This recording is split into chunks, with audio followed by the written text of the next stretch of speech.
Welcome, Clashers. We're back for day 3 of the Clash Royale World Tour presented by LPL. And it's not just us here. We've got so many other languages that you can watch this broadcast in, catering to everyone, because this is, after all, a global tournament. We're going to be taking you through the action on the main broadcast, but we've also got a Japanese broadcast, there's a Portuguese broadcast, as well as a Spanish and a Korean broadcast. So all the information's there. I'm sure it'll be in the Twitch chat as well, if you guys want to go and check out one of those other broadcasts. But for right here and right now, we're going to take you through the action. I'm Genome, and I am joined by Astro. Thanks, Genome. I'm excited to be here once again for day 3 of the LPL CR World Tour. I mean, we had some intense action and gameplay yesterday, Genome. Almost every single game going to 2-1, and every single game going down to that 5 minutes and the tiebreakers as well. So we know that these guys, in terms of their skill level, they're pretty even. And all comes down to deck selection and statistics, and whether you've got the mindset that you need in order to win this tournament. Yeah, it was a bit of a long night last night with all those close matches, but it's been a long road as well for these players to make their way to the top 16. And this is a prestigious event, Astro, and that's why it was so tough for them to get through this. They started off in their 8 respective regions. We picked the best 2. They qualified through from hundreds of players in those qualifiers, and came through to be the representatives for their regions. Now they're playing through a double elimination bracket where they play best of 3 duels formats against each other to decide who goes forward.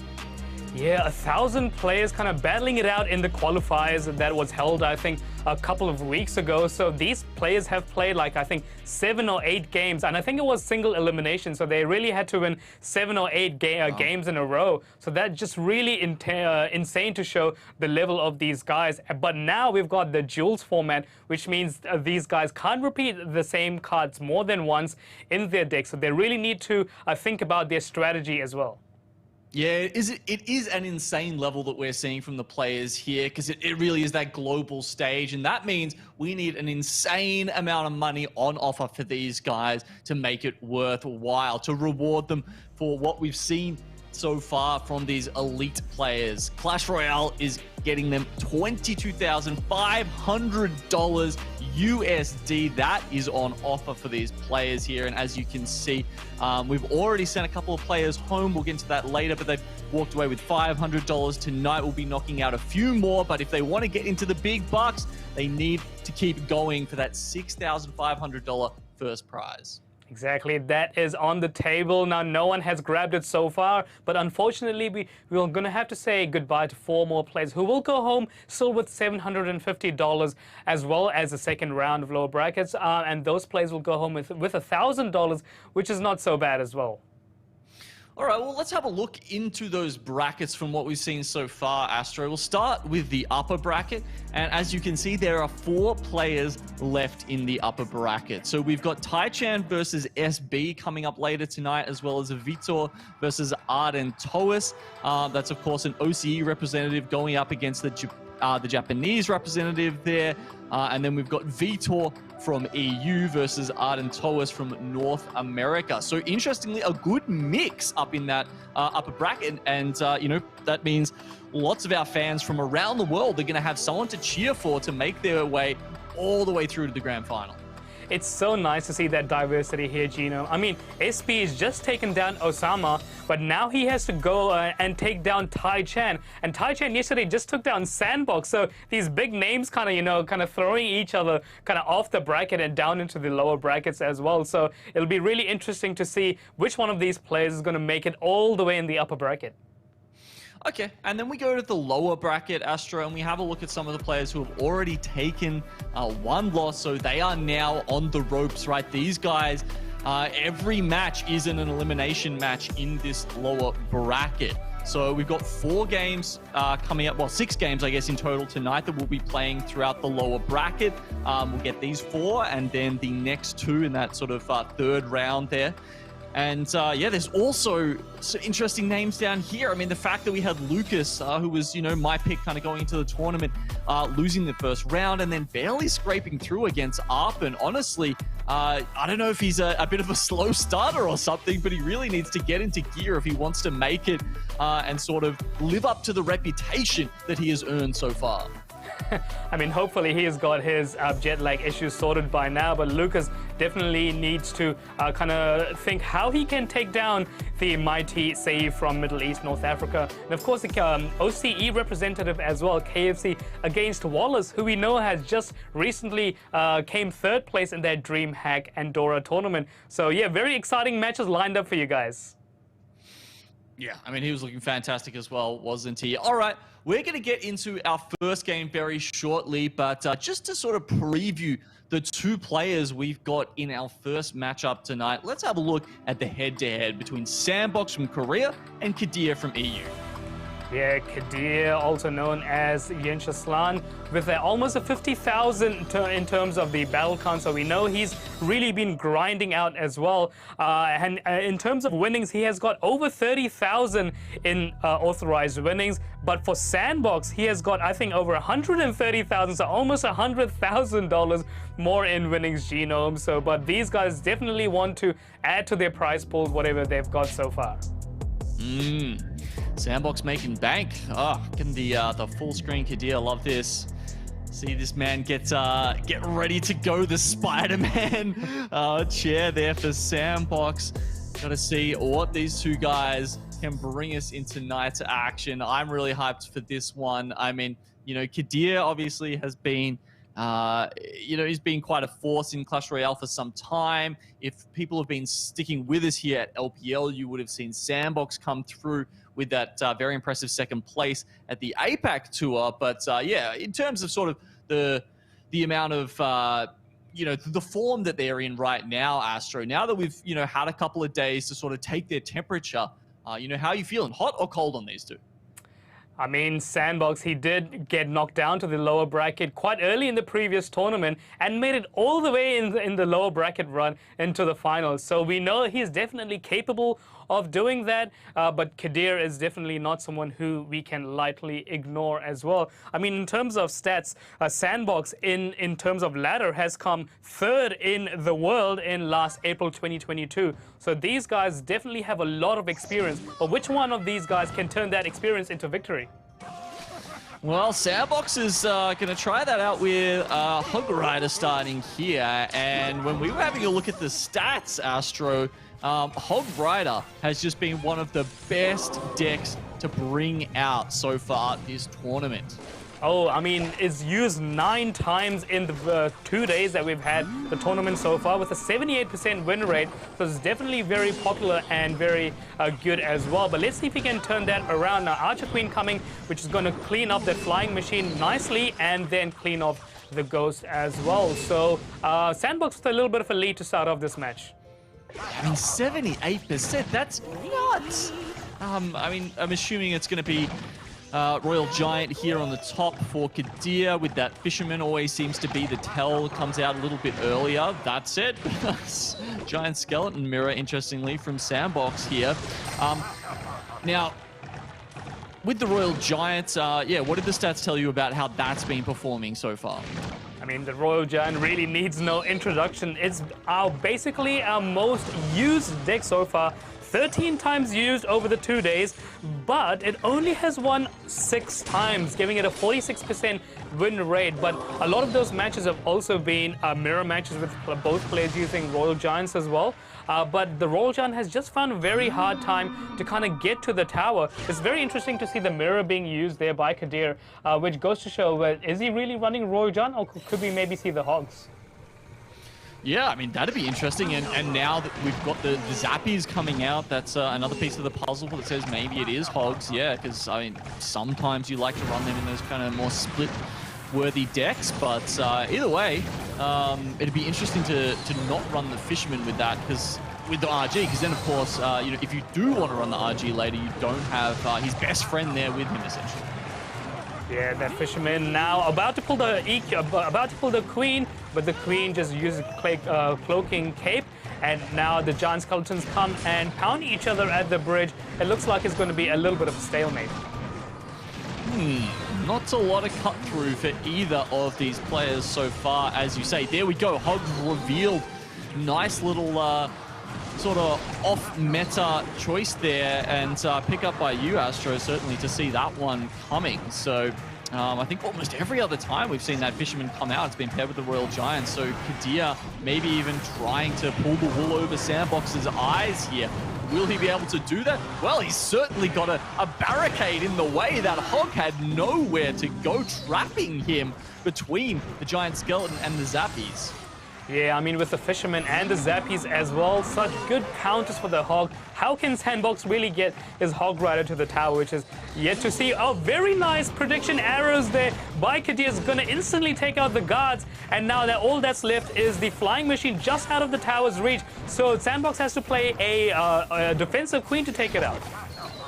Yeah, I mean, it kind of looks like it should be in range of the tower, but it must be just out. And not only that, but the Royal Ghost did get the splash damage on the tower there to start getting some damage through for Kadir. One hit with the Hog Rider comes through, not too bad either. So Sandbox with a 600 HP lead right now. Very good lead for Sandbox right now. The guards are just going to get cleaned up by Sandbox. Unfortunately, he didn't really place the guards around them, so the Ghost is going to get a couple of shots. The Hog kind of making it to the tower, getting one shot. Kadir not very happy with this moment as he gets a Giant Skeleton coming to the tower alone. All right, Flying Machine once again hogging space up in the middle and being able to free fire with that damage, and that does also mean the death damage will go on to the other Giant Skeleton. You can see how much value he's getting out of these Flying Machines. That's why he's deciding to mirror those and have multiple of them on board at the same time. 3 at once, just plug it away for Kadir. Yeah, I mean, the only real air counter is that Queen, it looks like, but now the arrows coming in onto the left-hand side. The Flying Machine to the tower. Could things turn around at this last moment here? The Flying Machine still putting the tower down to only to 226 HP. Kadir very happy with himself right now. Oh, the Hog doesn't get through either. He's chipping away with Earthquake, with Log, but that's not enough from Sandbox when you can get mirrored arrows. Double spell coming through there from Kadir to finish off the first game. Wow, what an incredible comeback there by Kadir. I mean, you can just see the joy on his face. He had a mountain. Basically, he was losing 90% of the time, and then just right in the very last few seconds, putting down the Hogs and putting the pressure on the opposite lane. I mean, the tower was almost full health, Genome.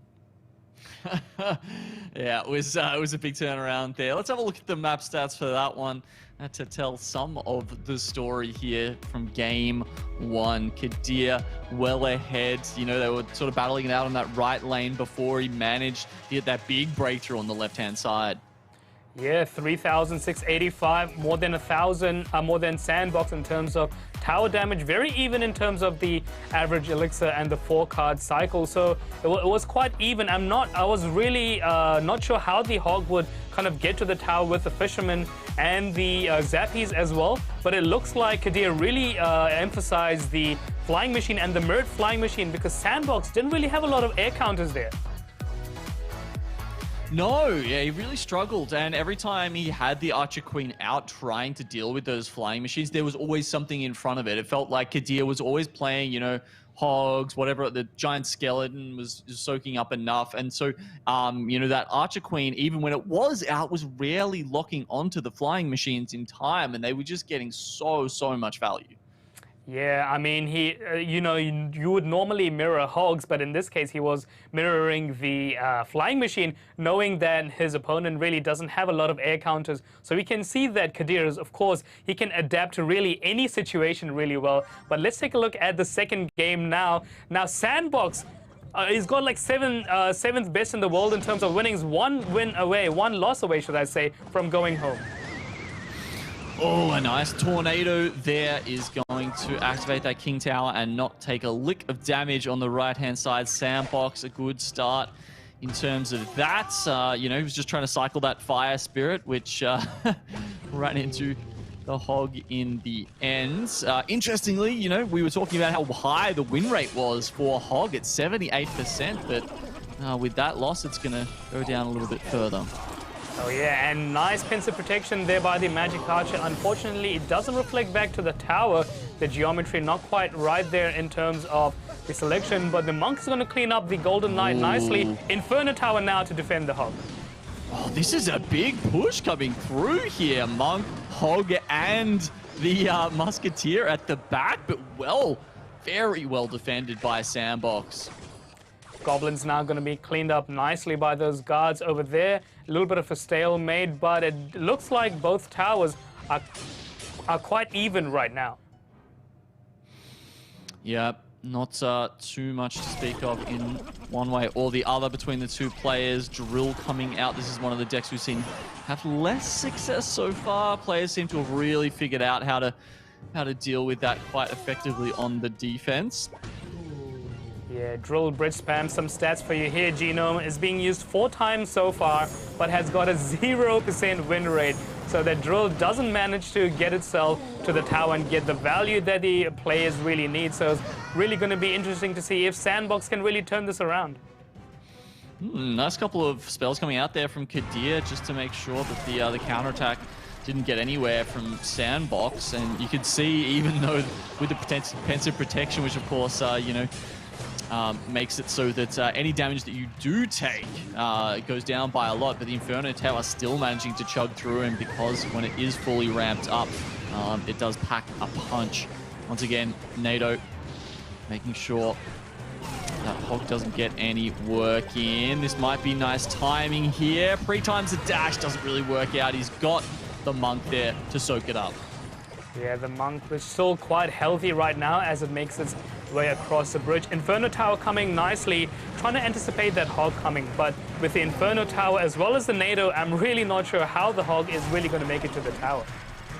Definitely got some good preparation there for that. This might finally be some a way for that Drill to get through and get some wins. You can see there the Hog even turned around for a little bit, getting pulled in by the aggro of the Drill, which has helped Sandbox defend it once again.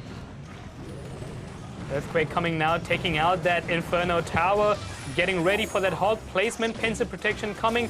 It's a nice kind of tank, but it looks like the Hog is going to make its way to the tower. Does Sandbox have the NATO? Yes, he does. Pulling it to the tower once again. 1920 to 2048. Not a lot of HP separating these towers. No, but you can see Kadir is just relying on that the spell cycle coming through again and again. That's his ticket out of here. That Drill by Sandbox gets a lot of damage in. Kadir almost looks a little bit confused as to how that happened. The guards, though, providing some nice little tanking for that Hog to get through. Doesn't need the NATO to get through that time. Kadir even looking frustrated that he can get the defense happening without that spell. Another Goblin Drill coming nicely, but unfortunately the Monk is just going to soak up all that hits and damage. But looking at Sandbox deck, the only card that the Monk could really reflect back is that Magic Archer, but he's already used that ability. So now the pre-Earthquake coming to wait for the Inferno Tower, but the late Inferno Tower is going to clean up that Hog. Yeah, switching up the positioning a bit here, Sandbox. He goes low, he goes high, just depending on what the state of the board is. And this Hog is just having so much trouble. The timing of these drills is messing with it. So many different ways that Sandbox can pull it around and deal with it that Kadir, it seems like he's just butting his head against a wall trying to get it through. That said, the reflected damage from the Monk is still working away at this tower, but is it enough? 10 seconds left. A defensive drill is going to be needed to pull that Hog away from the tower, and finally, Sandbox has done enough to take a game. We're going to the final match. Both of these guys kind of just sighing. I mean, you can kind of imagine after that such an intense showdown that we've had. Kadir did quite well to make a little bit of a comeback, but unfortunately the Hog was just not making its way to the tower often. But yeah, Sandbox still only one win away, or rather one loss away from going home.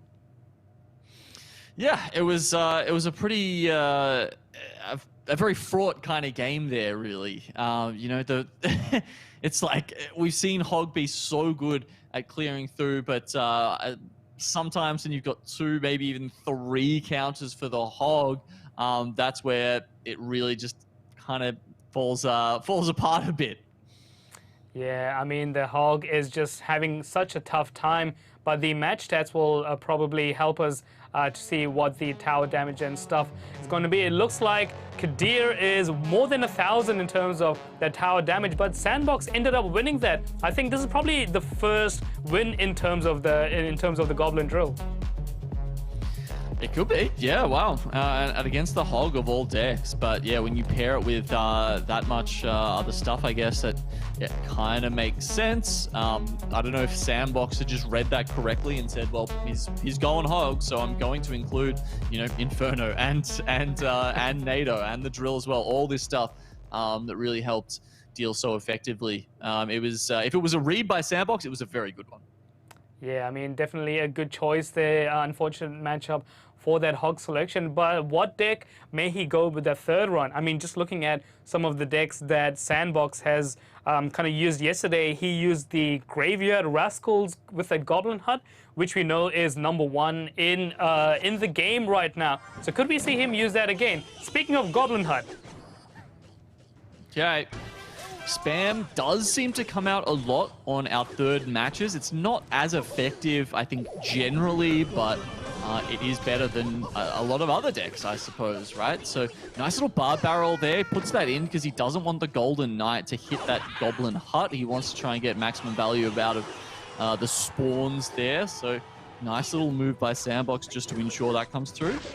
Yeah, it looks like 2 of the Spear Goblins are going to hit the cage, but 1 Spear Goblin just kind of sneaks through and hits the tower as well, giving a Sandbox a slight early lead. But a Phoenix is going to come, and E-Giant is going to clean up the rest of the troops. Sandbox has to play another hut to try and deflect that.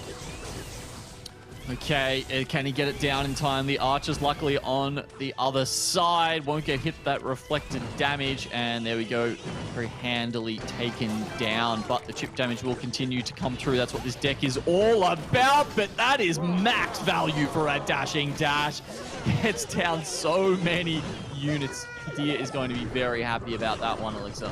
Oh, that's very good. But talking about value, the Bomber just kind of cleans up all those 7 Goblins all at once. Unfortunately, not having any value for both of these players as we head into the final half of this match. But yeah, looking at the Skeleton King and the Goblin Hut as well, he could possibly look like he could be running that Graveyard once again.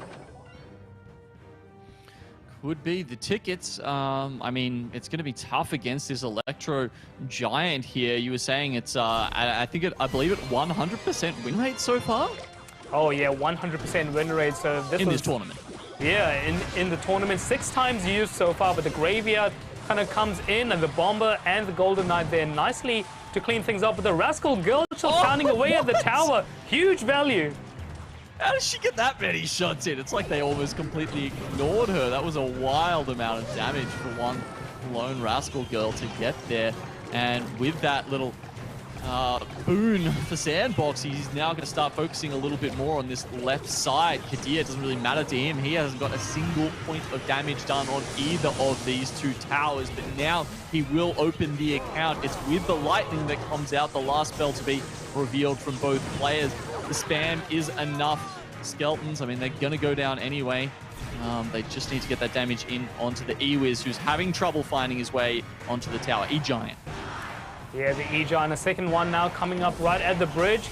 And to welcome the E-Giant is a Gob Hut and Rascals and Phoenix and every other card in Sandbox's deck as well. It looks like Sandbox are really having, Kadir is having a tough time getting that E-Giant to the tower. But as we head into Triple Elixir, maybe he might want to spam more than 1 E-Giant down at a time. Yeah, that's where it starts getting a bit dicey, isn't it? You throw one down, they deal with it. All of a sudden, there's another one greeting you at the bridge. And with how successful he's been cleaning up a lot of these small units with the Golden Knight, I think there is a chance that Kadir can break through. But Sandbox is way too busy, causing him problems on both sides of the map. The Graveyard does fantastic damage in comparison, or in conjunction with the poison there. Even a couple of skelly hits coming through. The lead widens now for Sandbox, who's about 2k up. Another graveyard there comes in onto the left-hand side just to kind of switch things up. And now it looks like the graveyard is going to get a little bit of a value. But for Kadir, he's kind of just, you know, making sure that none of the skeletons get a damage. But his soul summoning ability coming there on the left-hand side, allowing the E-Giant to make its way to the tower. Early. The tornado was too early. And that means he will get the tower down. Sandbox takes the dub and moves on. That means, of course, we say goodbye to Kadir. Yeah, Kadir looks like he was very sad with that defeat right there. Unfortunately, he's going to be going home with that $750. But I mean, he played so well to get here so far. So, yeah, he really should go home with his head held high. No, for sure. And just taking a quick look at the stats for that map, Astro, it really seemed like it was the Sandbox's ability to force play on both sides that won him out for this last map. I mean, gosh, look at that 5,000 to 600 damage. That's a big difference there in map 3. And every time, you know, Kadir wanted to build up a big push. He wanted to have all of those support troops ready to go for his Electro Giant to smash through, but Sandbox just wouldn't allow it. He had, you know, the graveyard on one side, or he'd have the Skeleton King on the other side, and just always forcing some sort of response, because you can see, if you don't, he'll take down your tower. Exactly. I mean, those E-Giants, every time he placed an E-Giant, Sandbox would kind of punish him for that and place down his own cards as well. But yeah, let's take a look at the decks that we've had in the matches up so far. Deck 1, the Hog's Mirror, and against the Hog EQ. Yeah, one of the first times we've seen that Hog go down and not be successful. That was the win for Kadir, I'm pretty sure, in that first match, and then it was Sandbox coming back from there with 2 in a row to finish it off. Yeah, you know, Hog going down, then Hog going down for Kadir means, yeah, it's certainly going to be dropping off its pedestal as one of the most successful decks so far in the tournament. Golden Knight, I guess, maybe his stats will be picking up a little bit after a couple of supporting roles here. Yeah, I mean, the Goblin Drill, very unsuccessful in terms of win rate. He helps it to kind of make it to the table, and then Sandbox just takes down the most successful deck we've had of the tournament so far, E-Giant. Just goes to show the skills that Sandbox has behind him. He definitely has a lot of experience, so can we see him make that lower bracket run once again, Gino? Could be. Maybe that's his comfort zone. Maybe that's where he's happiest, Astro. He's done it before and he can do it again.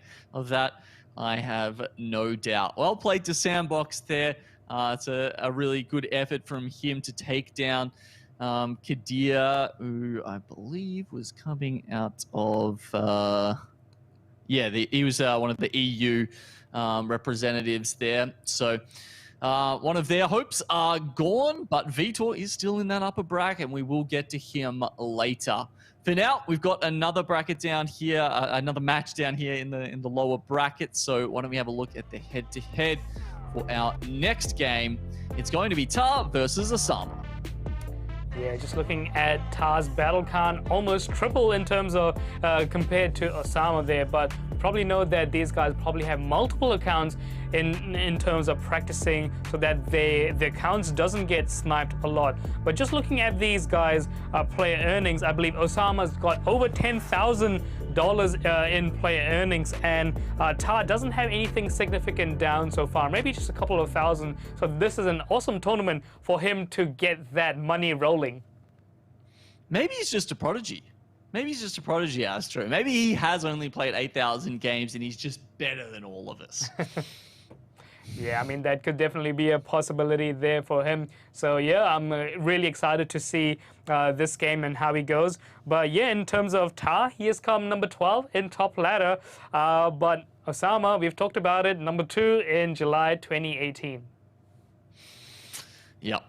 Some historical results there. But, yeah, like in this tournament in particular, Astro, you know, is there anything that's sort of leading you one way or the other between these two players? Because I guess of what we've seen of them so far, For me, it really felt like, I don't know, I was kind of impressed by some of Tar's play. Osama, I think, has kind of just been skating through a little bit. What was your feeling?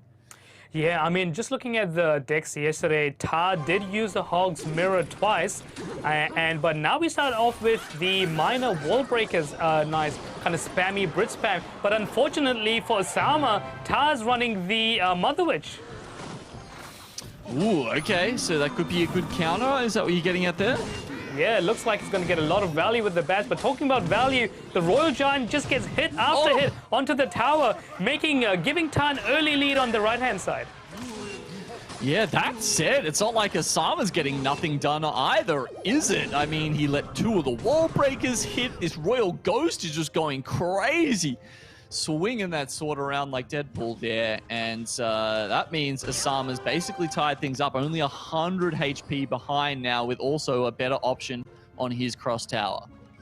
Yeah, it looks like Osama does have a little bit of lead there on the right-hand side. Definitely some more options for him to choose if he wants to switch sides. But now the Zappy is coming in nicely. Unfortunately, the arrow's just kind of missing it. The cloaking capability coming only manages to take out 1.5 Zappy.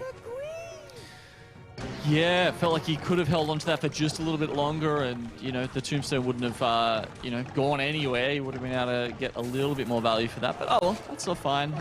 We do have the Mega Knight coming out for Osama. Always a little bit of a risk to play that one in the single elixir time, but when paired with the Knight, it can be deadly. That said, a lot of those spam units luckily getting cleaned up by the Mega Knight. He's not going to get any jump damage once the Fisherman pulls him in. Wall breakers don't make it either. Just in time, they're taking out those wall breakers, but a very healthy Royal Giant now coming at the bridge. A Bats on defense, and looks like the Royal Giant is going to take everything out. A nice fireball coming and cleaning up those Bats, allowing Tar to get that first right-hand side tower. Osama just seems so ill-equipped to deal with this Royal Giant. I mean, obviously he doesn't have a building, right? If you don't have a building, how on earth are you going to take that massive unit down before it can start chunking your buildings? I mean, last time that happened, Osama seemed to be able to, get a counter punch in, but this time Tar is ready and he doesn't allow that to happen. Yeah, I mean, the only counters for Royal Giant really are the Charged Prince and the Bats. But the Mother Witch is there to say hi to the Bats and turn them around to their own side. But the Miner now coming there at the left-hand side, trying to get some damage going. But with 5 seconds to go, it looks like Tar has in this first victory. Wow. Taking it out in regulation time. I feel like we don't even see that often, to be honest. As you said, a lot of games going the distance, pretty much always finishing in overtime yesterday. But Tar, for once, is going to clean things up nice and tidy. Yeah, both these players have got a 50% win rate so far. Tar's got that advantage right now. So why don't we take a look at the map stats to help us understand how this game kind of went through. Oh, I mean, I know we don't have the stats for this, but I'd kind of love to know it, Astro, just even as a thought exercise. Like, I wonder how many decks of the decks that we've seen don't run a building in them. Because, I mean, as we saw there, that it can just be a massive factor in whether it is possible to deal with that RG or not. I mean, some other, like, I feel like Hog, and even like Electro Giant, there are ways to deal with them if you've got enough hard-hitting units before they can grab to the tower, even without a building. But RG, not really. That is a very interesting statistic that we could have, giving me a lot of work to kind of go through all the previous match as well and look at which decks are running buildings and which decks are not as well. But of course, that Royal Giant has nothing in it, nothing to stop it basically to get all the way to the tower. And yeah, very good start there for Tar. Yeah, it was I mean, it kind of felt like shooting fish in a barrel to some extent. Can he get the counterpunch in? That was really the only question. And once he'd sort of seen how he was going to deal with it the first time, the second time, it just felt like Osama, he knew his game already, let's get the Shaq meme out. I'm familiar with your game at this point, right? Or at least maybe he wasn't familiar with his game the first time it happened. Anyway, without trying to appeal to the the kids on Twitter too much, that was a good first victory there for Tar. Osama is going to come back the second time, I think, and he's going to have to try and be a little bit more prepared this time. It's going to cut down the amount of options he has to deal with. Knowing that there's no Royal Giant there, does he go buildingless again? I don't know. It always just seems like a risk to go without that card, like a one card in that category. Yeah, I mean, the building definitely seem to be quite a bit of a comfort card for most of these decks right now in ladder, as well as the duels format. But in terms of the deck selection that Osama had used yesterday as well, it looks like every single time he's played, it's been a different deck. So he's used 6 decks so far: the Graveyard Rascals, the Hog with the EQ, Hogs with the Mirror, Drill with the Bridge Spam, Royal Giant with the Skeleton King, and then, all the other decks again. So it's crazy the amount of versatility that Osama has. So definitely makes it very hard for Tar to predict his next move. Yeah, it's really tough to come up against, right? When you've got to deal with so many different options. But let's see which one Tar has gone for here in game 2.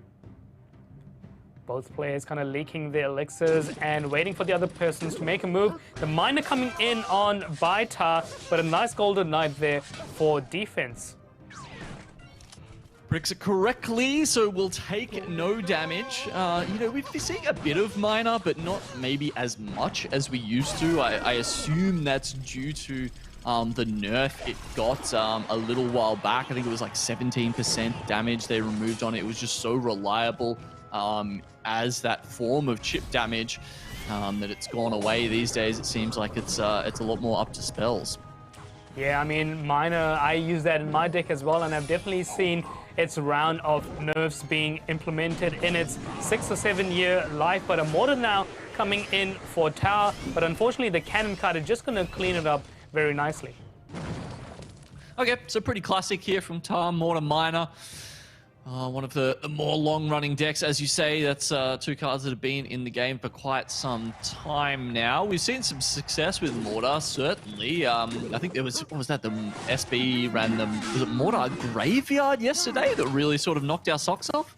Yeah, that was a wild deck, Mortar Graveyard with a Mighty Miner as well. But talking about the Mighty Miner now, it's going to soak up all the charge damage of that Dark Prince, and now the ability is still yet to be used. Yeah, he's a beefy boy. Will he opt for the Explosive Escape this time? No, thinks that elixir is better spent elsewhere. And with a Phoenix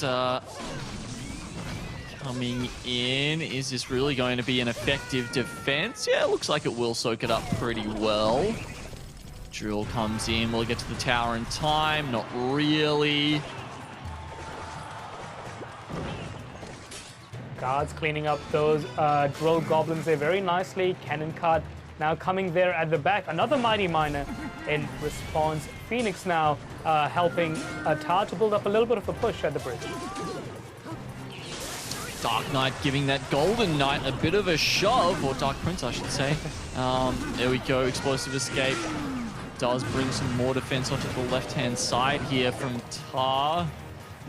He's not really been in any trouble whatsoever. That tickle from the E-Wiz 2 actually he gets off is the most significant damage that either player has gotten down this game.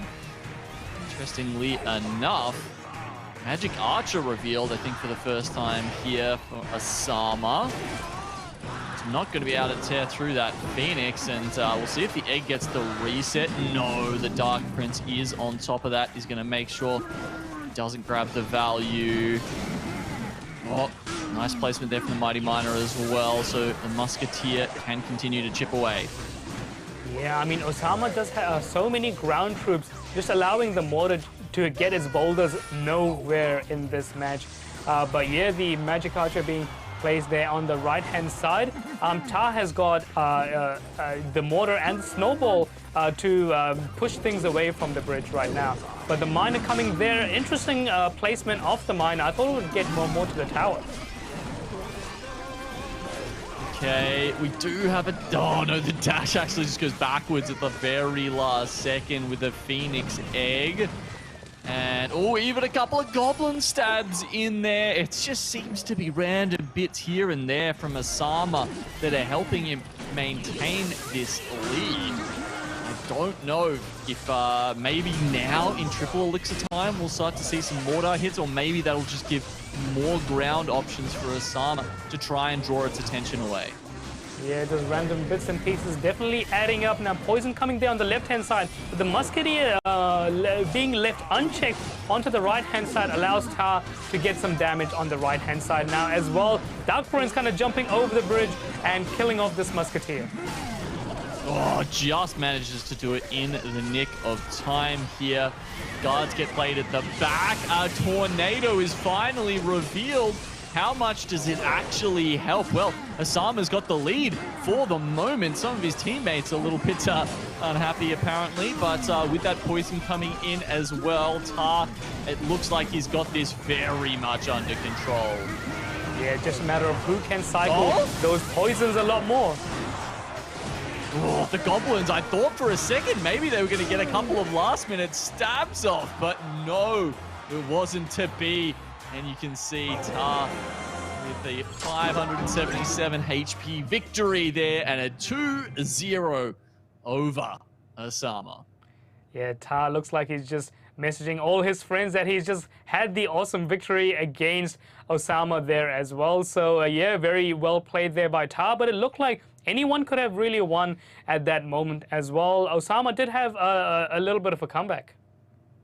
Yeah, I love that Tar's got that kind of like anime villain energy as well, where like, you know, the fringe is covering his eyes. You never really know what he's thinking or feeling. It's all hidden behind a veil of hair. But maybe when we if he gets further in the tournament, we'll see his true powers revealed. I hope so too there, but unfortunately for Osama now, we have to say kind of goodbye to him. But let's take a look at the map stats and see how these guys have fared in this second round so far. Okay, so both of the players were doing a decent job in that game, but yeah, at the end, it really felt like Tar had it all sewn up. Osama, you know, he was getting some work done with the drill, but again, it just does feel a little lackluster whenever it comes out.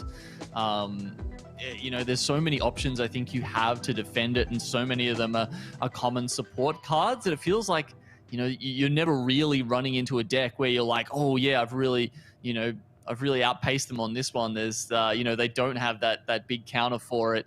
It just feels like it's there's a lot of cards really that can help clean it up. Yeah, a lot of cards and on the table now, but with a 2-0 victory, it looks like yeah, it looks like Tar is really just going to get this clean sweep out of the way for him, pushing himself one step closer. But he started off with the very popular Royal Giant Fisherman. It was a solid start for Tar. Skeleton King in support there, and Osama. You know, we have seen the Mega Knight Prince combo take some early victories in this game. One of the sort of good single elixir combos you can get if you drop down a Mega Knight unexpected and then follow it up with a Prince. Sometimes you can make some headway with that. This time it doesn't work out for Osama. And then the Mortar cycle deck there from Tar is a little bit more effective than the drill deck from Osama, which, you know, has a lot of like good support cards that might get a hit in every now and then. I think maybe one of the things that we didn't see out of Osama there is the Magic Archer Tornado sort of come together. Often, you know, that's how you get a lot of that damage done, is you start lining something up and you get 4 or 5 Magic Archer hits in a row that get you sort of through the game. But that time, I'm not sure we really saw any of that work out for Osama. Yeah, I don't think the NATO even, he even used the NATO on the miner to get it to the King Tower early. So it's very strange to see why he wouldn't pair that up with the miner or even the Magic Archer, like you said, giving it that extra value. Unfortunately, we have to say goodbye to our Middle East and North Africa representative. Yep, and we're going to say goodbye to you, but just for a little while, guys. That's the first 2 games done. Let's throw it to a break now, and we'll see you back for more action after this. Wow.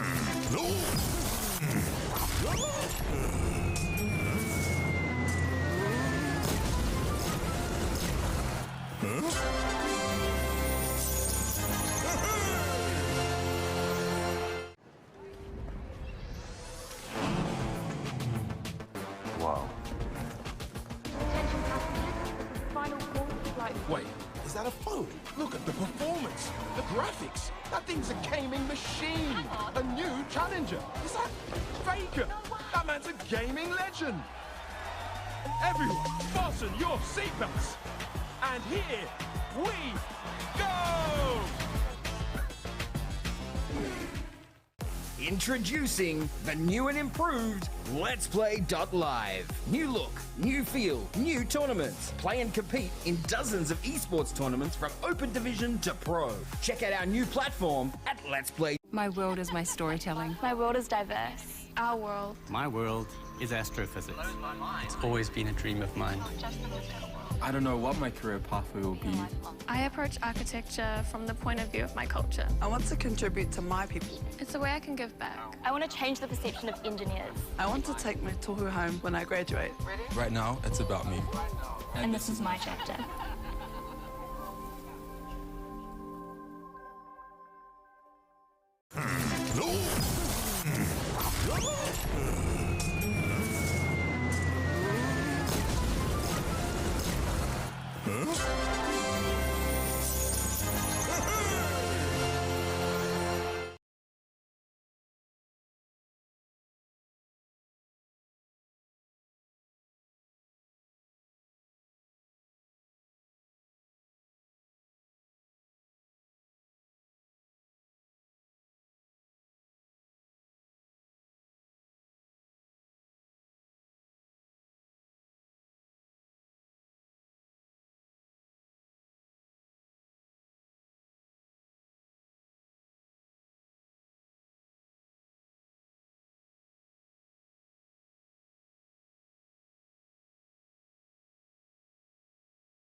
Hey guys, we are back.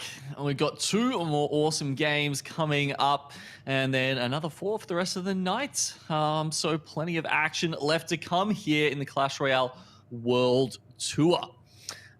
We've seen some cool games so far tonight, Astro, even in terms of some of the decks that we've been seeing dominate the tournament so far actually fall away.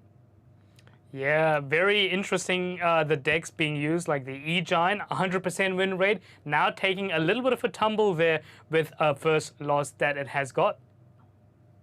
All right, let's have a look at the brackets as they stand after those first 2 games have been played out.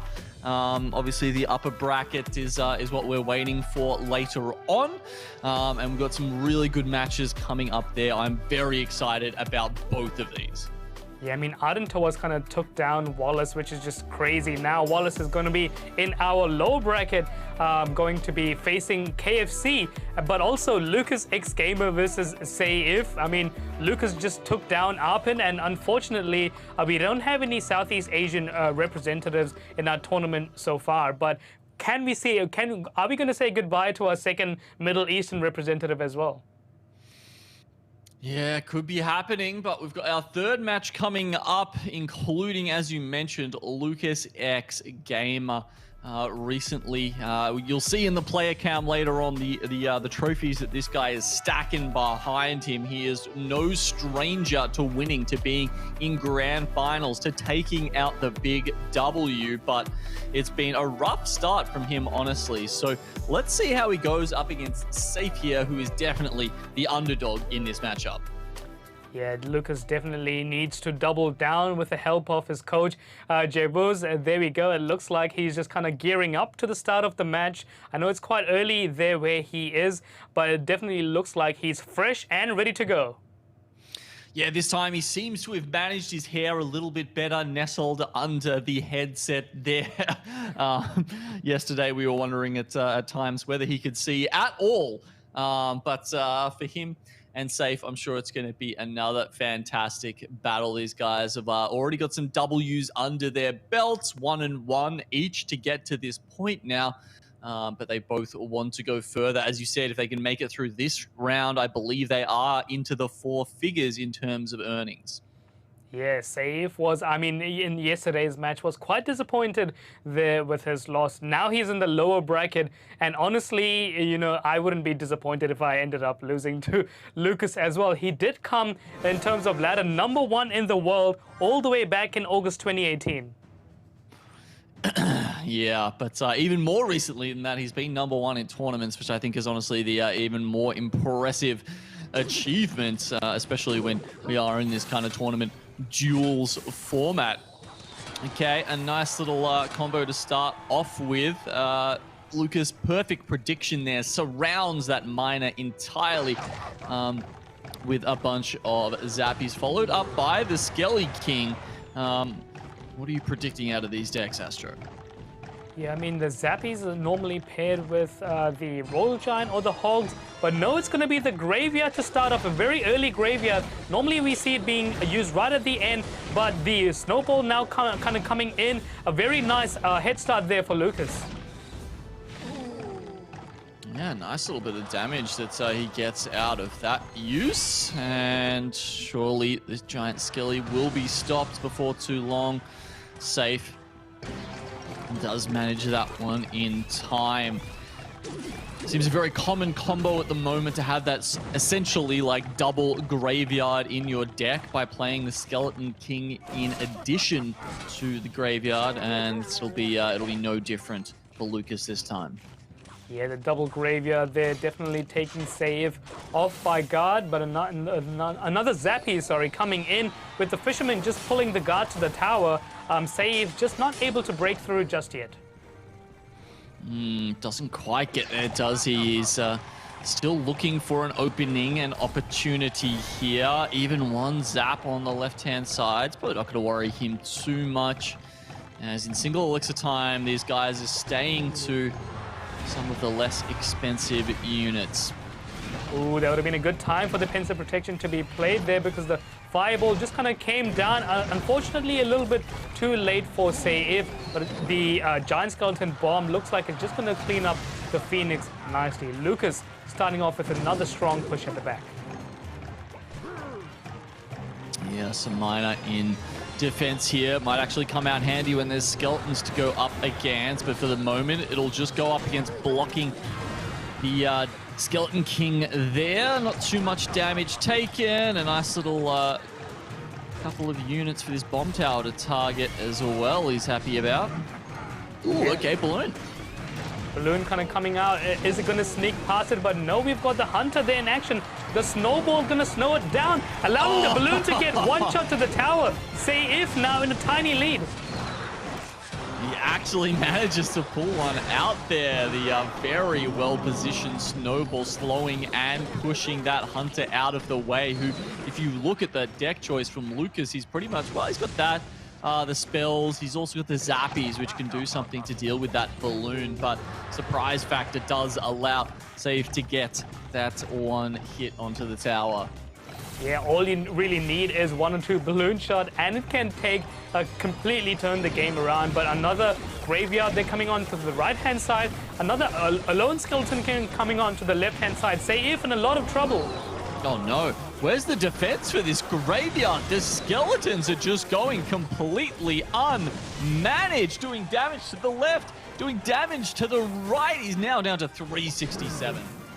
Yeah, Saif is really going to hope that this balloon connects with the tower, but the Hunter is just going to clean up. The minor Hunter gets taken out, but a fireball there comes in nicely and takes it out. Unfortunately, Saif's push goes nowhere. Another snowball tried to help him out, but yeah, as you said, too many other options for Lucas to try and push that away. And there we go in the overtime.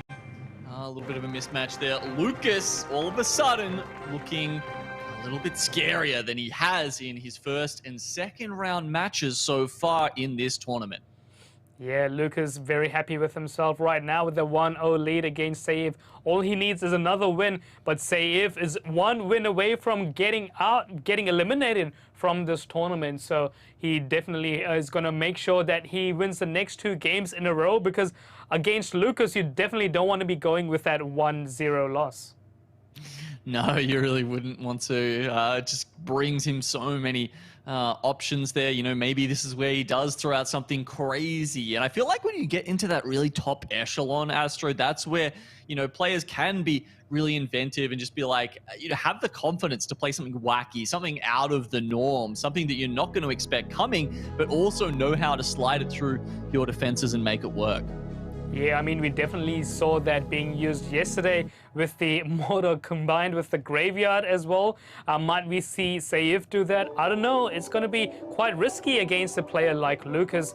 But yeah, whatever he chooses, he best hope that he has a counter to whatever Lucas is going to throw at him. Yeah, I mean, we always get something fun in these tournaments, right? I mean, thinking back to previous ones we've cast, like the one that always jumps out to me, I think it was like a Lumberjack clone deck, which was heaps of fun. And you know, there's always something from left field. I love that about Clash Royale, is that, you know, yeah, sure, you've got your meta decks, but if you see the opening, if you know, someone perhaps just uses a couple of counters that might usually just put paid to an odd deck completely, you can really try and mix it up and bring something special to the table.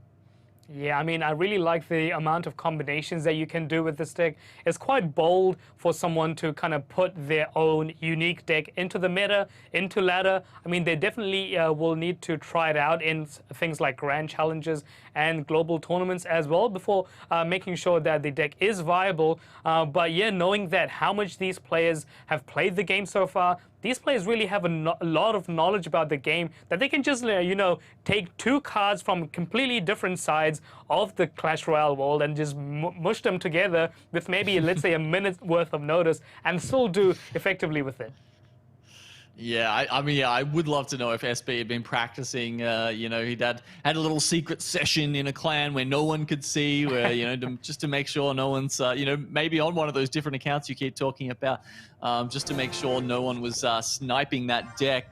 If he really did just bring it out by himself in the last moment and came up with it in the moment, that would be even more impressive. But either way, Safe has got some real work to do if he wants to come up against someone like Lucas and come out on the other side.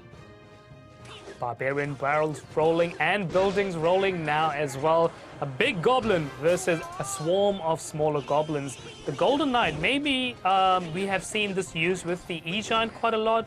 That is probably a very comfortable and strong deck in this meta. Could that possibly get him the win? Make a minion at the back. Big value there for the Golden Knight. He's going to be happy about that one. And yes, you are indeed correct, sir. But in response, we've got a P.E.K.K.A. Oh, no.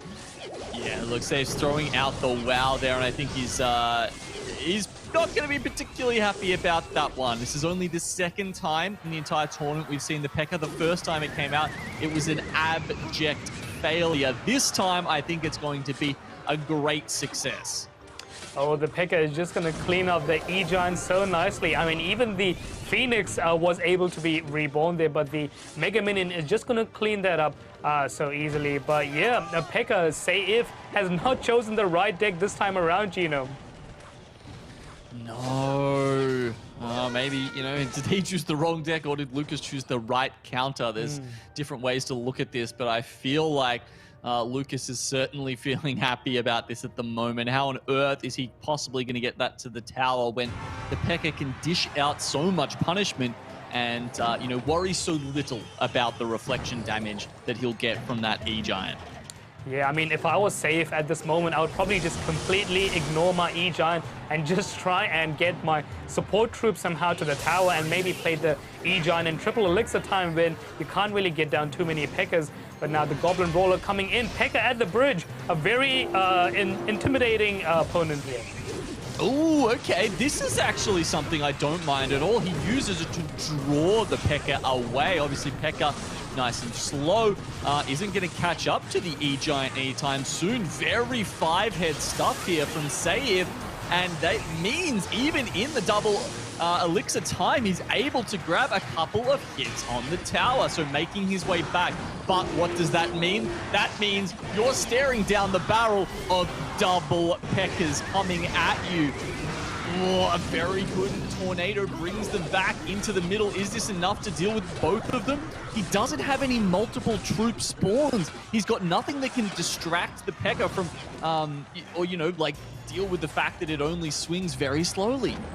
Yeah, and I think that P.E.K.K.A. even got a shot there on the left-hand side, unfortunately for Saif. But now would be a good time to use the ability. Oh, and there yeah. he goes, nicely cleans up all the goblins to the tower, but a P.E.K.K.A. in response still.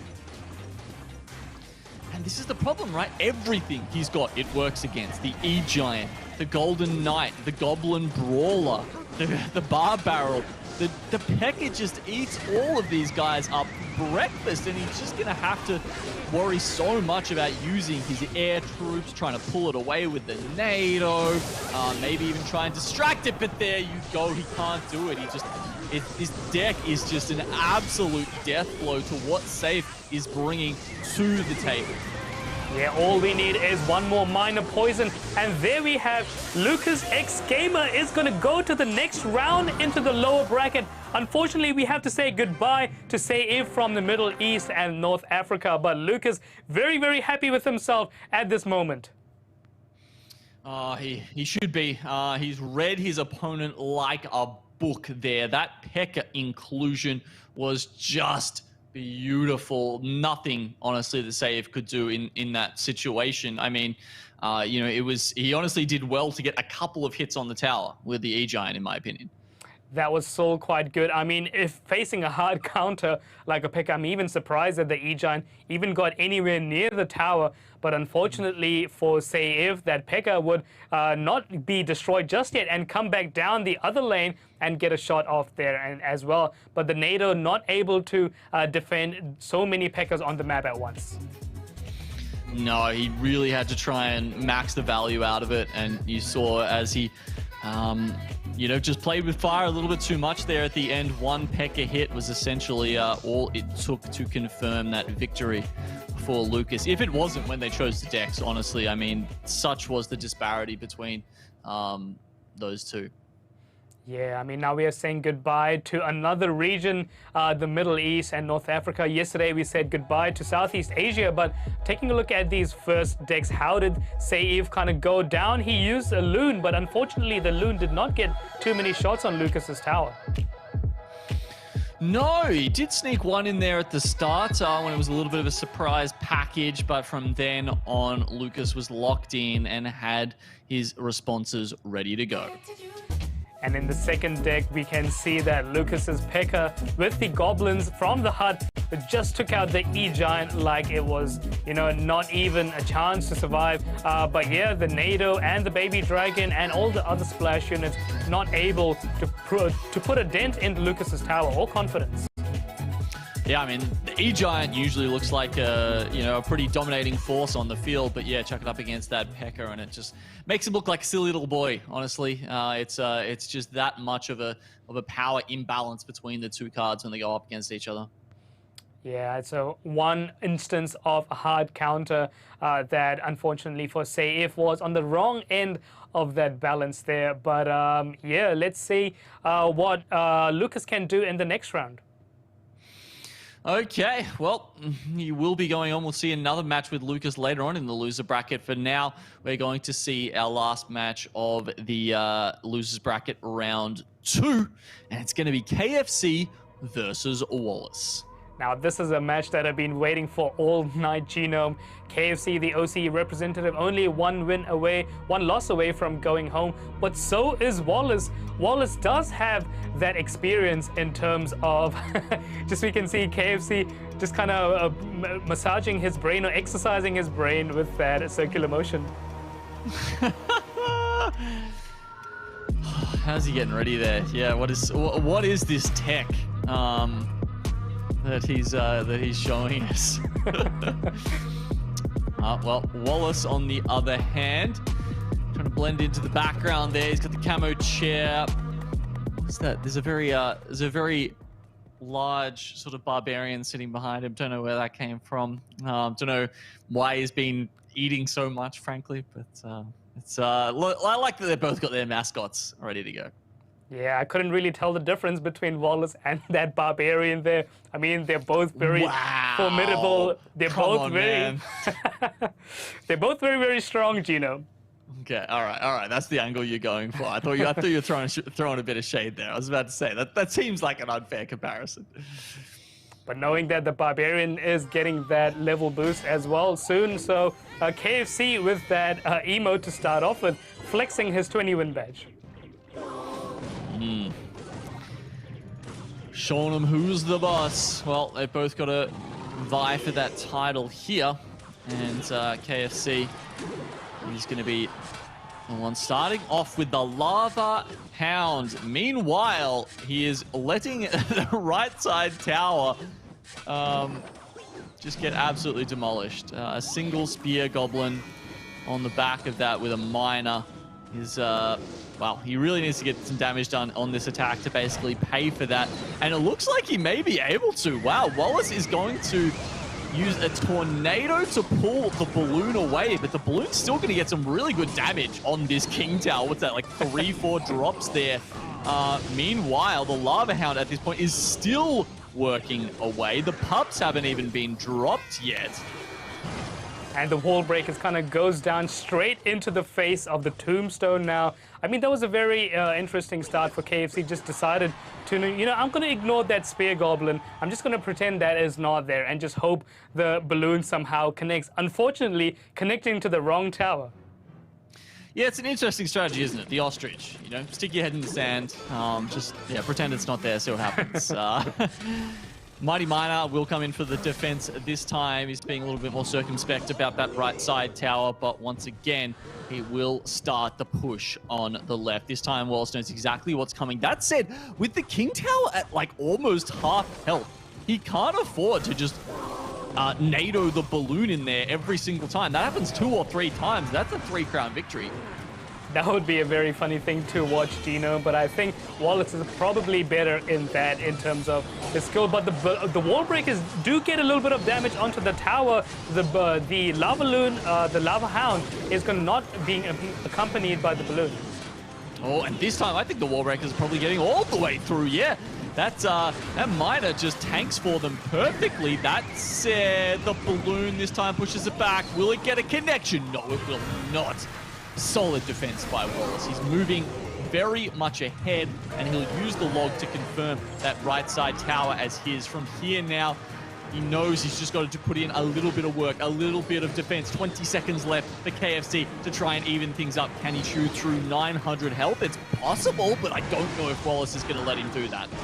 Yeah, he better hope. In the last 7 seconds, the balloon does connect, but unfortunately for him, the tornado is going to come, and the high bomb tower is going to prevent the balloon getting anywhere near the tower. KFC with the good game.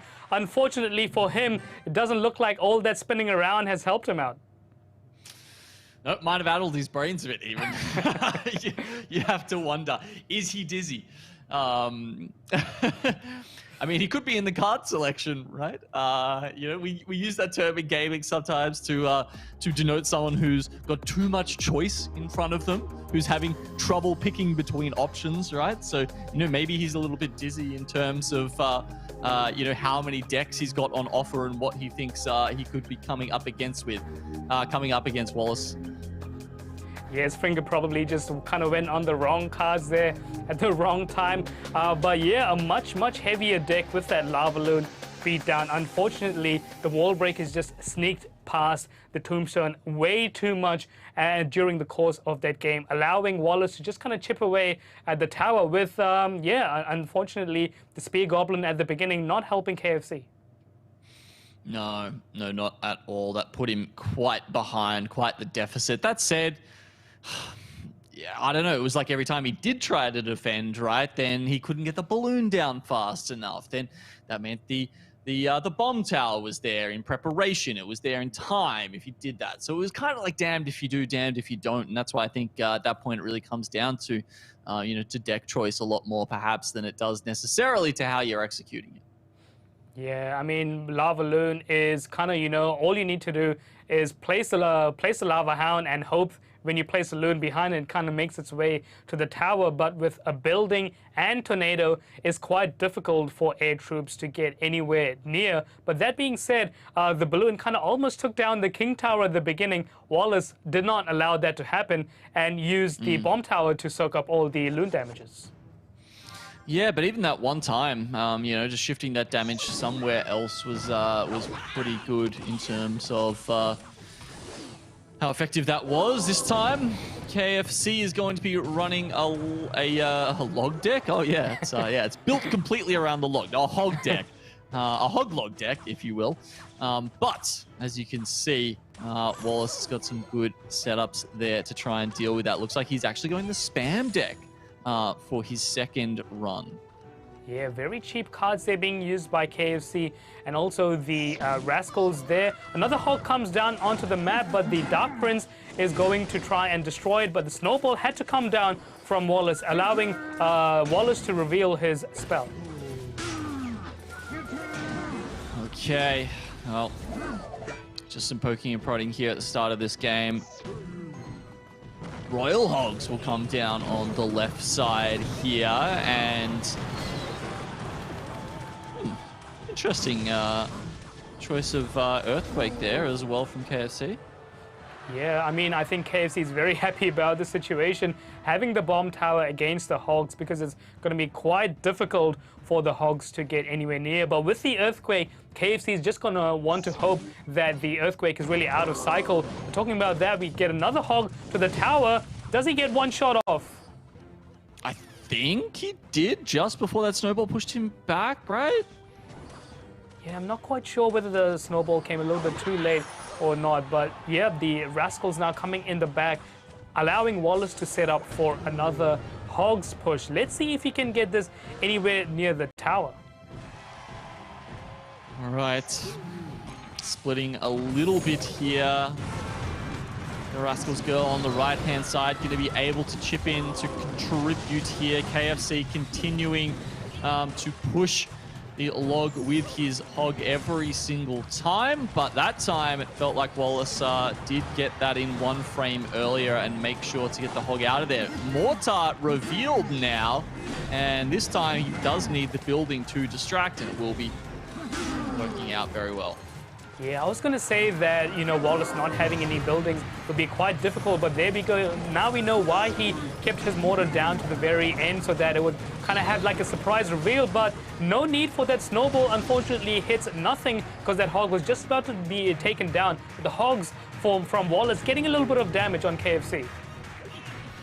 Yeah, they're doing a good job so far, and look, Monk coming in here. He's actually going to go for the pensive protection just to get a little bit of that chip damage onto Wallace.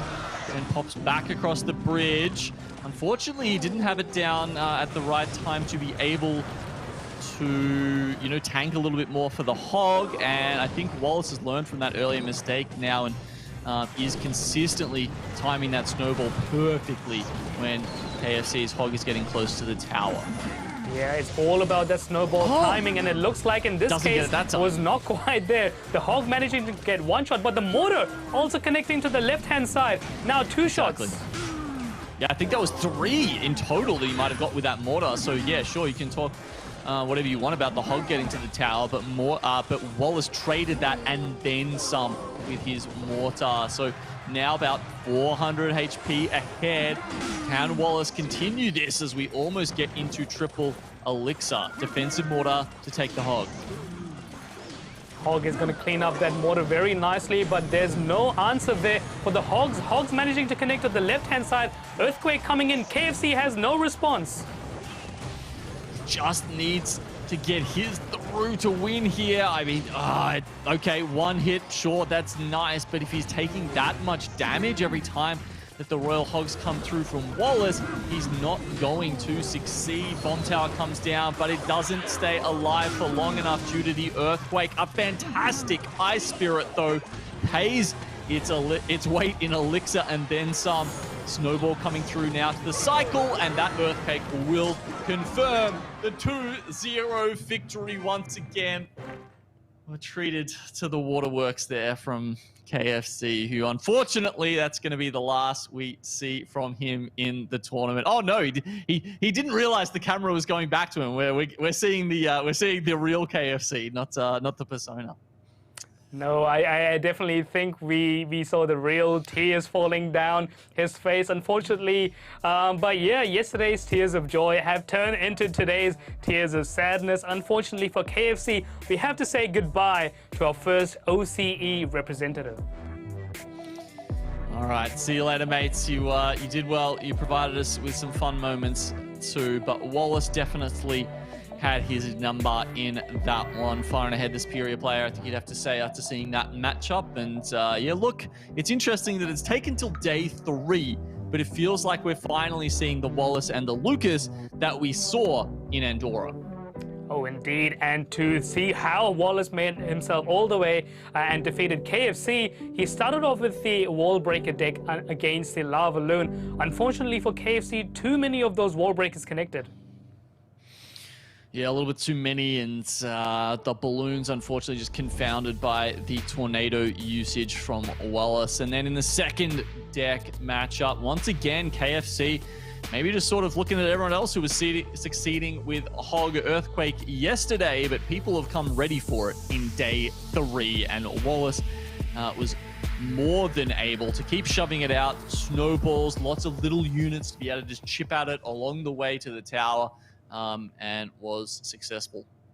Yeah, those 4 hogs definitely looking to be more successful than the singular hog of KFC there, unfortunately for him. But yes, so we can see that he definitely has one more chance, Wallace, into the next round of the lower bracket. All right, well, that's halfway through today's games. We've got another 4 coming up, guys. Please stick with us. We'll just go for a short break now and see you very soon.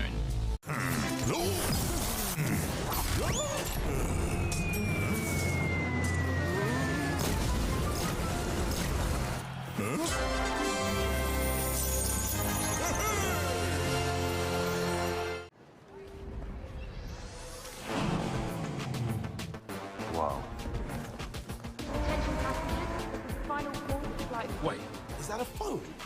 performance, the graphics. That thing's a gaming machine. A new challenger. Is that Faker? That man's a gaming legend. Everyone, fasten your seatbelts. And here we go! Introducing the new and improved LetsPlay.Live. New look, new feel, new tournaments. Play and compete in dozens of esports tournaments from Open Division to Pro. Check out our new platform at Let's Play. My world is my storytelling. My world is diverse. Our world. My world is astrophysics. It's always been a dream of mine. I don't know what my career pathway will be.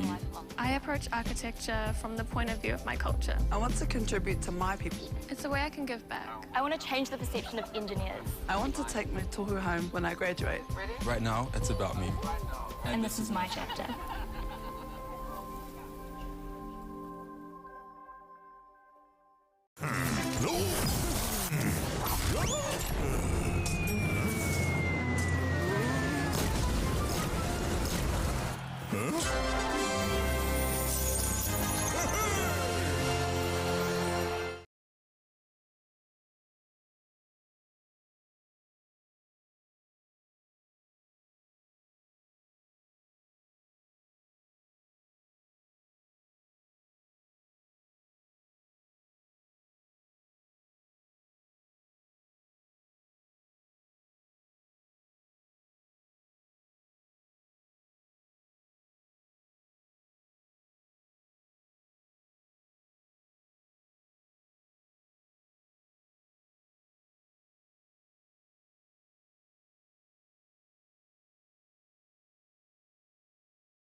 Welcome back to the LPL Clash Royale World Tour. We have 4 players already that we've sent home today. We said goodbye to them. They've had a decent run so far, but we've still got 2 more to go. So we're going to see essentially the winners of the last match now going up against each other in the next round of the lower bracket. So we will see the matchups between Wallace and Lucas. That one is spicy. And then Tar versus Sandbox.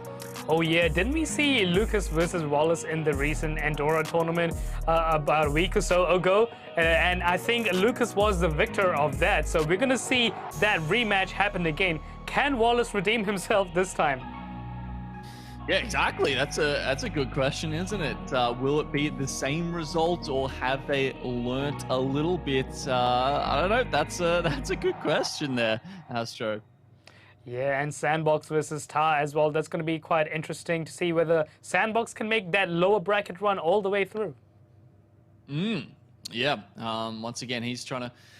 Couple of our competitors here trying to, repeat history, essentially, right? Trying to repeat some of their previous feats, but will they be allowed to? Will the other, insanely talented competitors that we have here be able to do anything about that? The first matchup we'll have will be from the Korean Sandbox and the Japanese Tar. Yeah, it looks like they're both quite even in terms of that battle count there, but Tar, the representative from Rising Sun from Japan, he does have a little bit of winnings to his name, but Sandbox, of course, over 130,000, just 1 spot below Lucas in terms of overall Clash Royale winnings.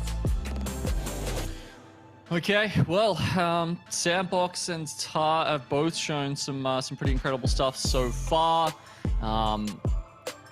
I know, we had some... Wow. Okay, Sandbox clearly getting into his zen space here to make sure he's bringing his all to this matchup we've got right here. He was obviously very chuffed to have won that first series today, but he's going to need to do it once again if he wants to move on even further in the losers bracket. Looked like a very serious meditation from Sandbox there to me, but he's going to want to hope that all of that kind of focus and training pays off at this moment, because I think I had a look at his tweet. He said that May is going to be his month, that he wants to be victorious in all tournaments that he takes part in this month. So this is his chance to prove himself. All tournaments he plays in. Wow, that's a big ask, especially when you've got this many people coming in. Oh no, Tar just very slightly missed timing that miner by the looks of it. If he had to come in just like 1 second earlier there, probably would have taken the tank for the wall breaker, but doesn't quite manage to make that happen. The Princess Tower will take it out and just spell damage, essentially taken for both players now. Okay, early Mega Knight again. This is becoming more and more common as we're going through the tournament. Yeah, the Mega Knight with the wall breaker is a very popular combination. Of course, we know the bridge spam archetype was very successful a couple of season and metas ago, but the Prince of Protection not able to reflect the Electro Wizard's ability back, but the Ghost and the Phoenix looks like it's just about to clear that Mega Knight off. Yeah, does Electro Knight clear the egg? It does. It'll get through that. But a fireball, no, it misses the miner. This is disastrous here. An extra goblin barrel having to be used, and that's definitely elixir that Sandbox didn't want to be investing. Unfortunate fireball there for him. He was just a little bit too slow, or maybe he could have even placed that a little bit lower down there. But now a Mega Knight coming onto the left-hand side now by Sandbox. Sandbox is going to take a few hits from that Ghost. Okay, Tar, solid lead by now. Last time the Mega Knight came in, couldn't really get anything done. This time it does have the Prince to back it up, who's got the lance straight into that Barbarian barrel and then goes to work on the rest of these units. We'll takedown. Only one of them in the end can't even get that last hit onto the Fisherman. Ooh, now we see the Royal Giant being exposed in all its glory. Electro Wizard there is going to try and stop it, but the Royal Giant gets just about 2 shots there to the tower. Now the wall break is coming onto the left-hand side. Sandbox deciding to take this hit. Yeah, he'll have to hope that he's got some sort of reply to make that worth it, because so far, Sandbox's pushes have not they've been a bit lackluster, really. 2 Phoenixes on board right now. Can you do anything about that? No, gets cleaned up. Multiple hits coming out from eWiz, helping to make sure that the eggs don't get rebirthed. That would be one too many Phoenixes on the map if it did. The Ghost just kind of sliding past each other, but now the Ghost is going to kill off Tar's Ghost. The Mega Knight is not able to jump, but it looks like it might just take the aggro from the Royal Giant right there. The Fireball has to come down. Unfortunately, doesn't place it on the Miner once again, Gino. I know, Sandbox. I don't know what he's being way too nice to these miners right now. Needs to have a look at how he is placing those fireballs to get maximum value out of them. Luckily, the Royal Giant has locked on somehow, and the Phoenix comes in as well. Man, we were too busy, chiding him over a little mistake. Maybe it wasn't a mistake at all. The extra elixir he seemed to be able to invest on that right-hand side paid way more dividends. Yeah, I mean, it looked like Tao was in the lead for the majority of the game, and then just right at the end, Sandbox, everything really ticked for him at the right time, just managing even the Phoenix to lock onto the tower as well. And Tar's Prince played a little bit too early and just being behind the tower. Couldn't quite get that one out to help. Dan, that just, that turned around in the blink of an eye, didn't it? Yeah, Sandbox probably very chuffed with himself right now. Tar is going to be 1 loss away from going home. And yeah, he definitely needs that 2 wins in a row desperately right now. So after that first match, you can see Sandbox coming out just ahead, but I don't feel like Tar's going to be too discouraged after that one. Honestly, it felt like, I don't know, maybe it was just one little slip up there. But either way, he's still got some time to bring this back. It's not all over just yet, but as you said, not many chances left. This is kind of do or die now for Tar.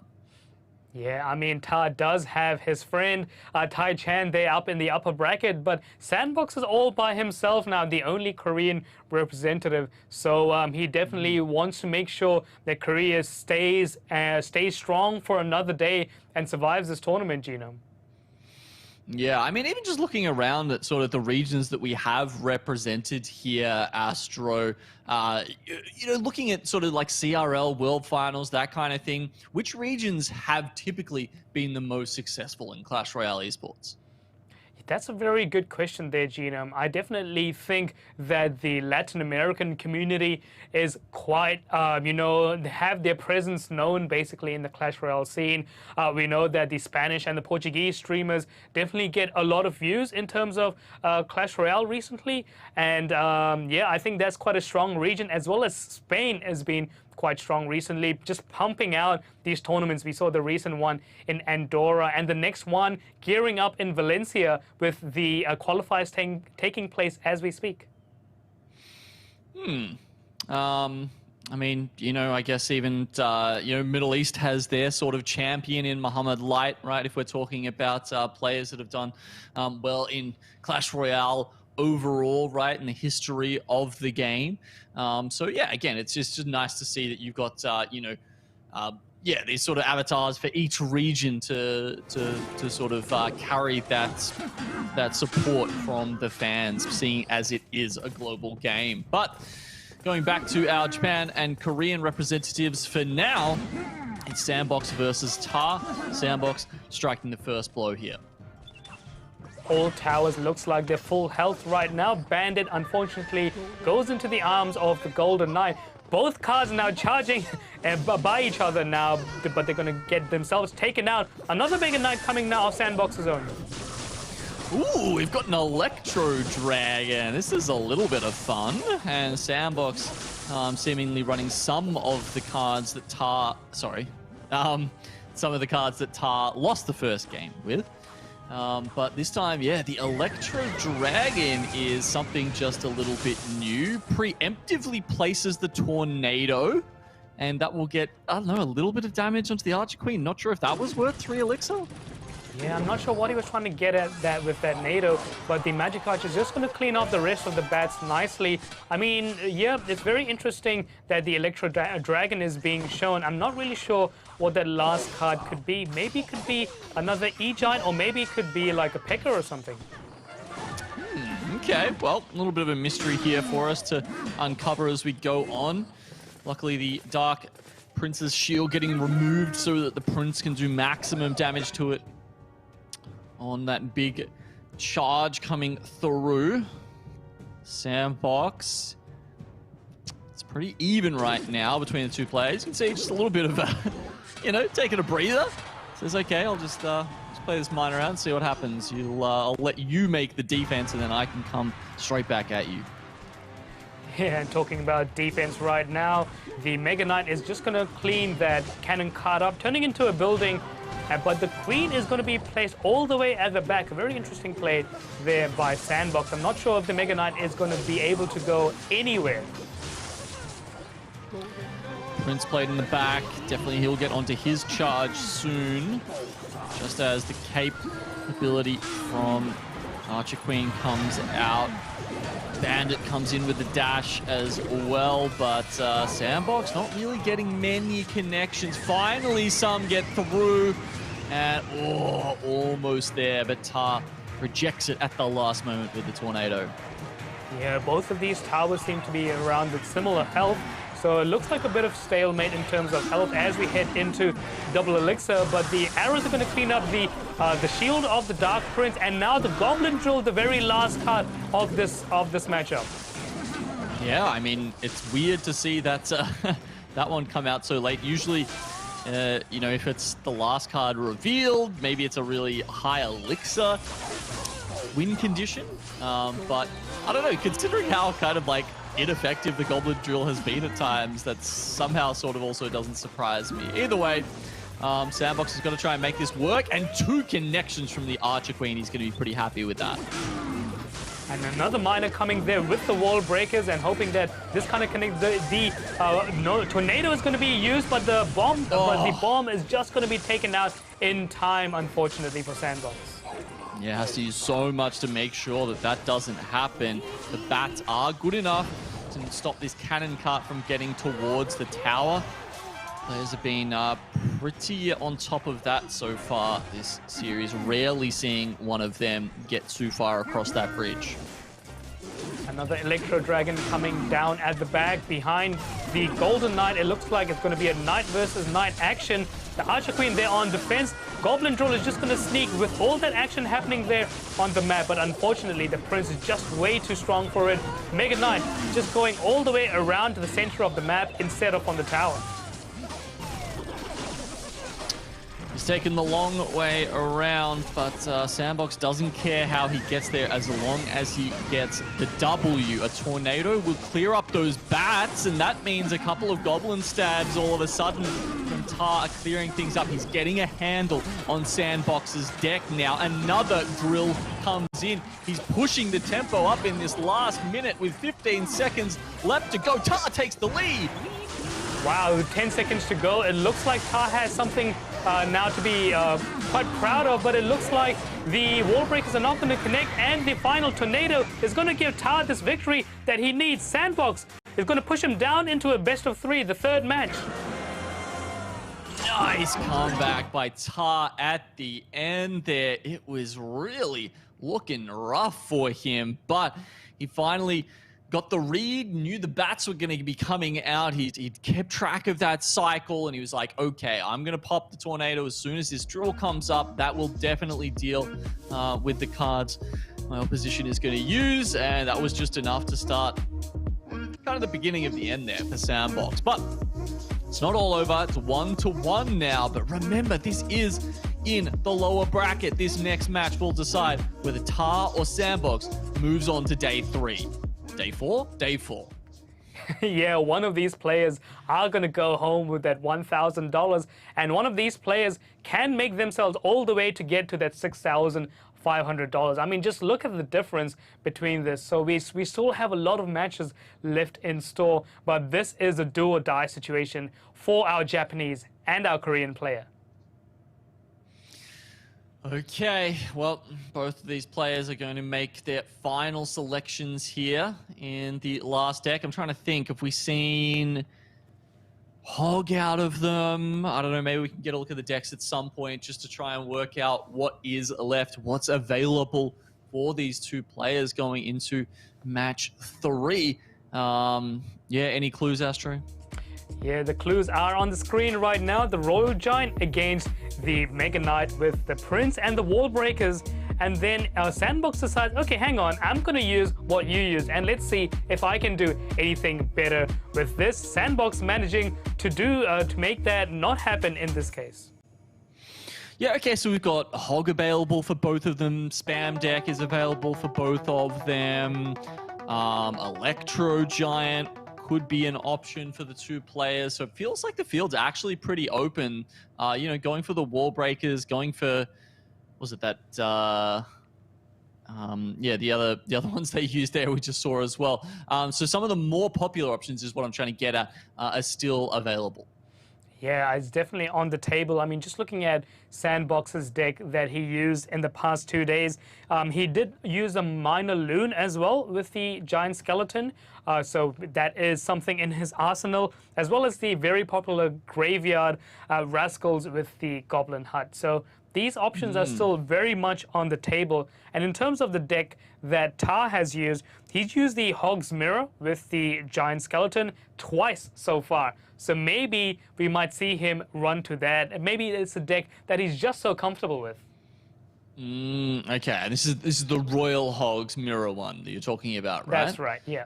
I'm trying to think. I don't think we've seen the Bomb Tower out of Sandbox so far, right? That's been a very common pick amongst the players so far in this tournament. So if he does go to the Hogs, having the Bomb Tower on the other side could be the death knell for him.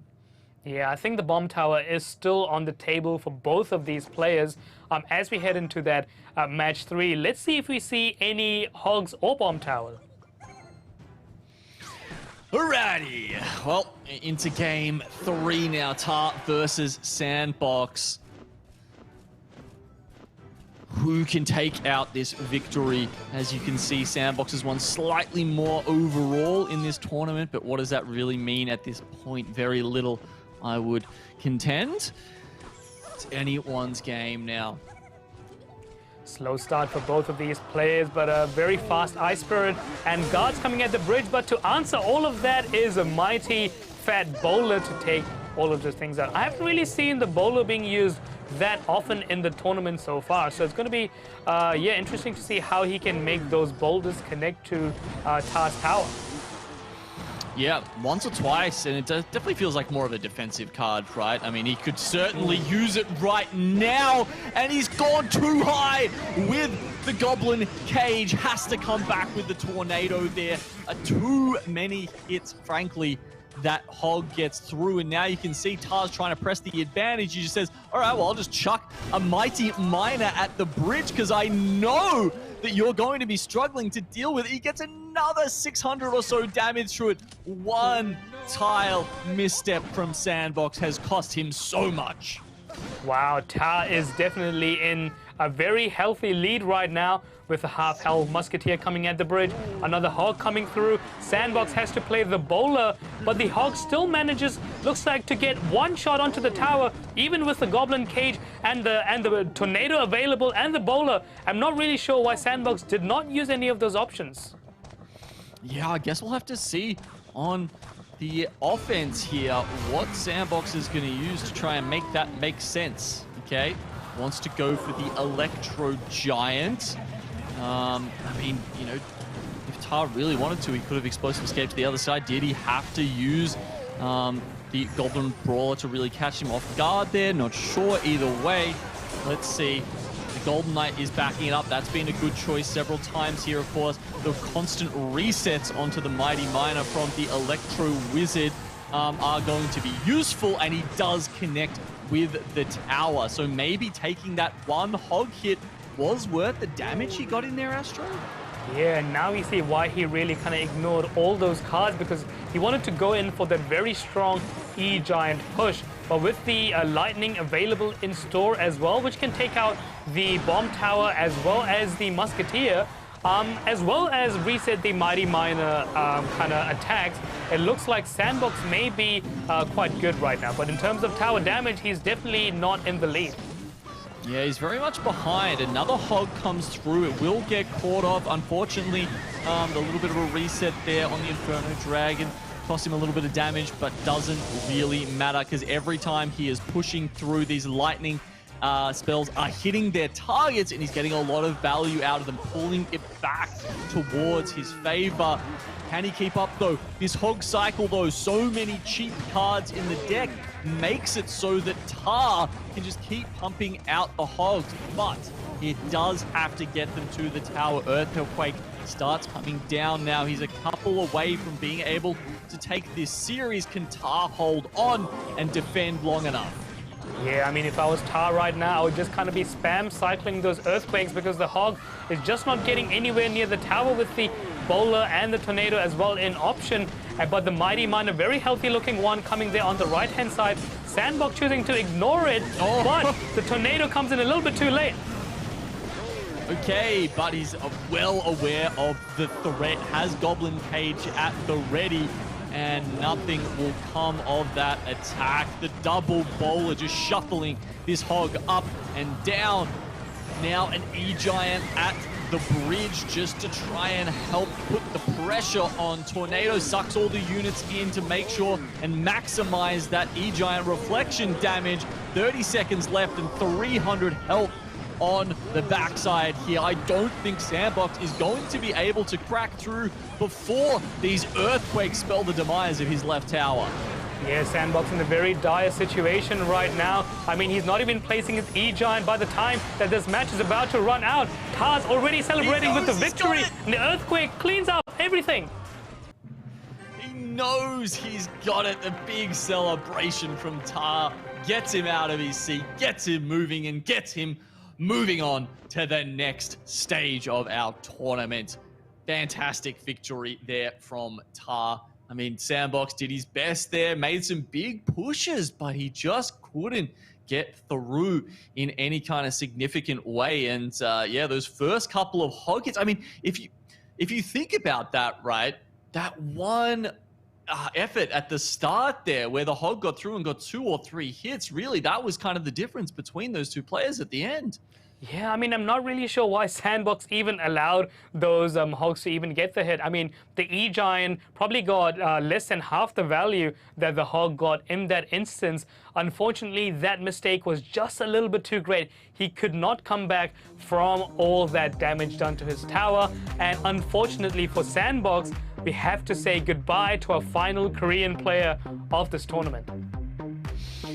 Oh man, I mean, I'm not sure if maybe Sandbox, he obviously when his cycle got going, it was kind of good, right? Like when he had, you know, the Bowler, the Inferno Dragon, and the E-Giants popping out, it felt like he could really deal very well with everything that was coming through. The hogs just, you know, kind of had nothing at that point, and it was all down to the Earthquakes. So maybe he thought he kind of had to save some elixir and make some shortcuts in the first stage of playing this deck in order to get that cycle working for him. But yeah, I guess the eventual question was just, was that too big a sacrifice? Yeah, I think it must have probably been the case. But taking a look at this third deck by both of these players, the Bowler, not a very popular combination there with the E-Giant. It looks like Sandbox definitely had the hard counter against Tau, but Tau just managed to completely ignore all of the statistics and be like, okay, I'm gonna make this work for me. I'm gonna make the hog somehow to the tower and get those Earthquakes rolling in. And for that Rising Sun player, he should be very happy with himself right now. Yeah, just exploiting, a couple of disadvantages there that, he found early on in the game where he couldn't quite get those big units together. So, that's going to be it from Sandbox. Our second place APAC player is going to go out a little earlier here in the Clash Royale World Tour. Maybe to be expected. The level has been raised by these global players, and unfortunately just not able to meet the challenge this time. Tar does, however, and moves on, and we will move on to our next match in the losers bracket. This one, I hope everyone in chat is rubbing their hands together for, because it is, as we said, the rematch we saw in Andorra, Wallace versus Lucas. Clash of the Clash Royale Titans. Really, these guys know each other so well, but can they set their differences aside? Both players from the Latin America region, and now everything is on the line. One Latin America player is going to go home right now with that $1,000. Who will it be, Astro? We'll find out very shortly. I'm expecting this to be an absolute banger of a matchup. These two guys have, obviously they've met before. They are familiar with each other's games, so who knows, what they can take from that. Maybe they notice some tendencies in their play last time that they're going to look to exploit here. Maybe they've got a read on what decks they like to go for with that recent tournament matchup we've seen. Yeah, I mean, just looking at the recent decks that these players have used in both of the tournaments so far, Wallace has used the Royal Giant as well as the Mighty Miner Poison, so maybe we might see some of those cards. But of course, the Hogs is just so popular with every single player genome so far. And that's why we're seeing these players pack multiple, Hog Rider counters into their deck just again and again, because they know it's if they haven't played it yet, well, it's probably coming in the game after, isn't it? It's just that common at this point. But it won't be for Wallace this time by the looks of it, with the Mortar coming out already. Seen a couple of variants so far of that in this tournament, often paired up with a Miner, of course, historically, but even some left of field decks coming through with the Graveyard option. Yeah, and another variant there with that Mortar is, of course, the Graveyard, which is going to be interesting to see if he ends up playing this deck. Rascal's Boy is just going to get pushed up there to the bridge with the girl on the other side. Okay. Boy tanks for the Royal Hogs as they come through. They will make some connections, pulling the Skeleton King this way and that, and it'll be 500 damage to start off with. A very nice amount Wallace will be happy with for a first push. Yeah, with the Soul Summoning ability being used now quite early at the bridge, the archers are just going to clean everything up nicely with the Dark Princess splash damage, making light work of the situation. But now very strong push there, counter push from Wallace, with everything being pushed all the way to the bridge. Mother Witch a little bit too slow. Oh, that was really good. And one of the archers even manages to lock onto the tower. And Wallace, he's very happy about that. Lucas, the opposite, of course. This Mother Witch will come in, but any damage that she does is negligible compared to what Lucas has just received. Mortar placed down at the bridge. Will that do anything? It's going to be protected by the Dark Prince as well as the archers, or at least for the second they were alive before Lucas replies with the arrows. Yeah, the arrows doing nice work there. The Fisherman just kind of alone by itself onto the left-hand side. Defensive Goblins to kind of counteract that. Another defensive Mortar there being played by Wallace. Soul Summoning ability played right on top of the Hogs. Okay, Tombstone does draw the Hogs across into this scattering of skeletons here, so that'll get the Hogs done and dusted. And Lucas now with the Mortar just about to be done. He's going to come in with the RG. One shot onto the tower. That's going to help in tying things up. All of a sudden, a couple of smart moves. Lucas has made this game a little bit more even. Yeah, he's slowly starting to come back now onto the right-hand side, but Wallace is probably wanting to cycle those earthquakes there. Lucas charging up his skeletons, but unfortunately, he's only going to take that one hit. The Royal Giant, he's just waiting for the mortar to get taken down before placing down the Royal Giant any moment now. Yeah, Mother Witch is an interesting pick this game. Doesn't really have that many targets to go for, to be honest. You're not going to see a massive amount of piggies making their way across the other side of the field. Once again, the troops trying to help out. Oh, a well-timed arrows. Lucas is really happy with this. This is going to confirm several shots from the Royal Giant here and confirm the game for Lucas. Wow, such amazing skill there being displayed by Lucas. The arrows coming at the perfect time to take up all of those swarms. I think there was like goblins, the skeletons, and the rascal girls, and everything else involved. All those swarms just kind of cleaning off quite nicely there by Lucas and helping him to get this first victory of this showdown best of 3. Damn, that was a very impressive show there by Lucas. I mean, yeah, that arrows especially just kind of sealed Wallace's fate. Not sure if there was a way to play around that, honestly, or if you just have to chalk it up to a brilliant play by Lucas to take out that first match. Yeah, I mean, Wallace is definitely now wanting to make sure that he's able to win the second round. We can really just see how focused he is, probably just making some last-minute tweaks to his second deck and maybe even getting some advice from his coach. Perhaps. Getting a little bit of help. Is that allowed? I don't even know. Like, in between games, during a duel in this tournament, can you actually get the coach's input? I mean, I've read the rules and I don't think I have seen any rules that disallows this situation. Okay. So yeah, it's definitely going to be quite nice to have a friend kind of handy on call with you, helping you to make the right deck picks. But of course, when it comes down to game, it's just you. Yeah, so when it gets down to those 5 minutes, it does all come down to you and the quick fingers. So Lucas, so far, he's certainly been in control of this. Just really ran away with that one. We talked about in day 1 and day 2, people just really struggling to make connections with the Royal Giant. But Lucas shows how you do get through there in the end, makes a cycle that means, Wallace wants to be playing those defensive mortars. It cleans it out so that he can't play it in response to the Giant. The Giants coming in at the end of the life cycle of that mortar and then just getting straight onto the tower locked on. It was one of the probably more decisive victories we've seen in the tournament as a whole. Yeah, I mean, it must be just so satisfying placing down your arrows and making sure that the prediction works and kills off all the other swarm troops as well. But in terms of Lucas's perspective, he could not have timed those swarm troops any worse in that situation. But yeah, we are going to say goodbye to our first Latin American player in this situation. But yeah, both these players still have a shot now to make that lower bracket run if they can win the next match.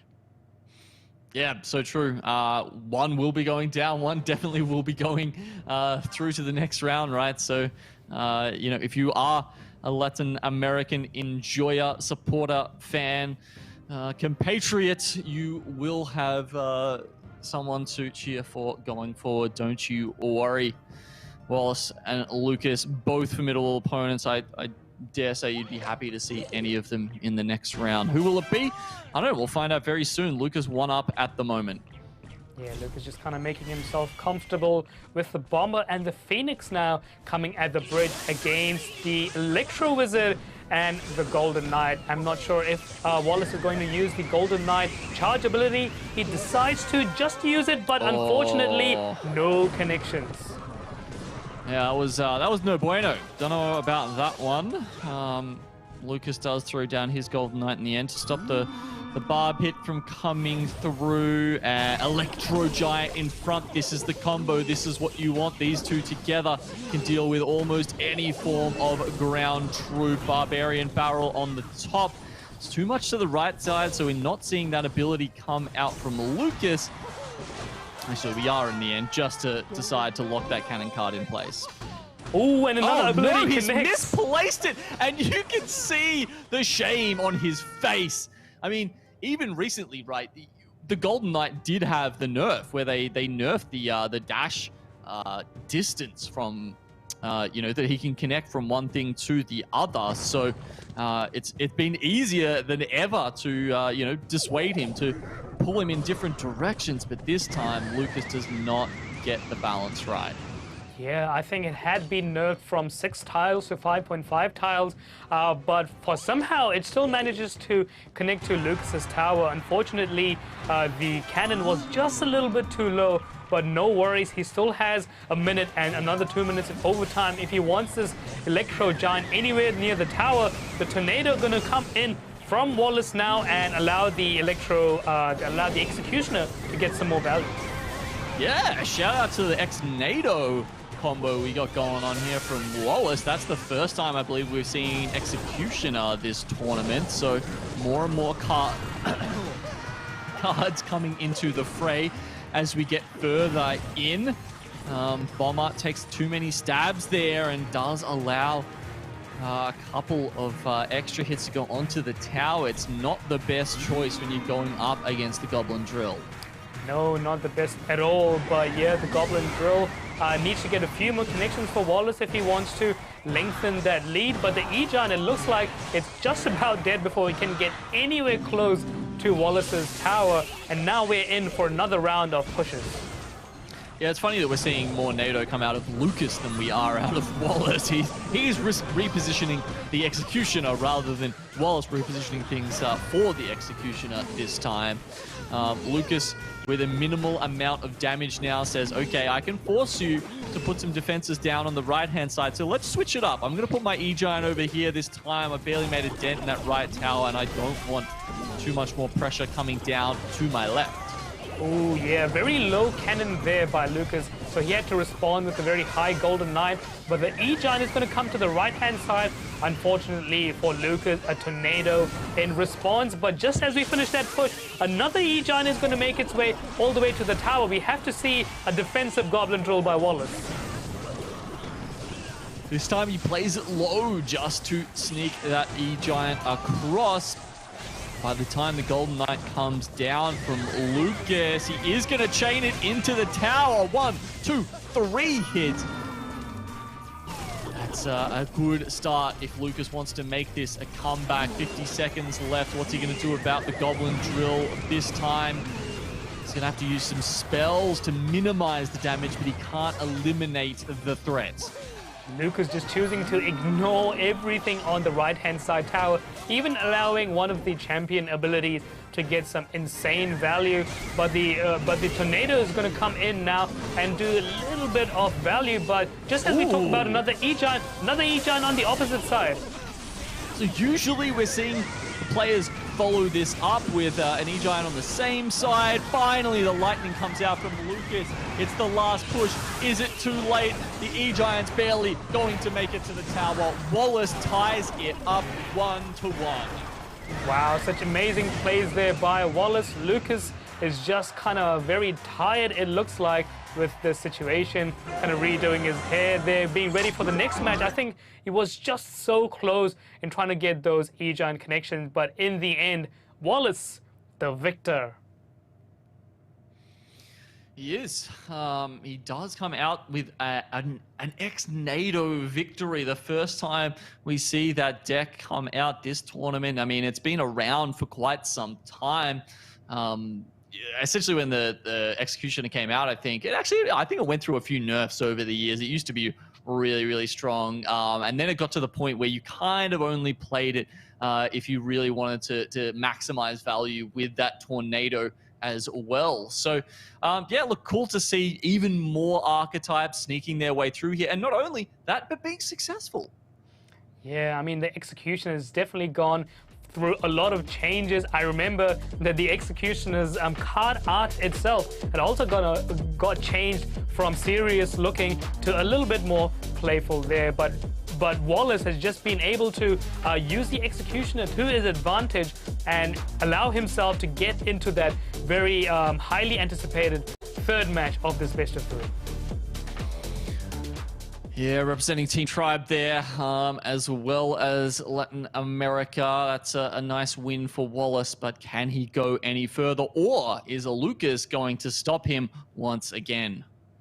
Yes, it's definitely something that I've been waiting for this entire night. I mean, these two players have played each other before. They know what the other person is capable of.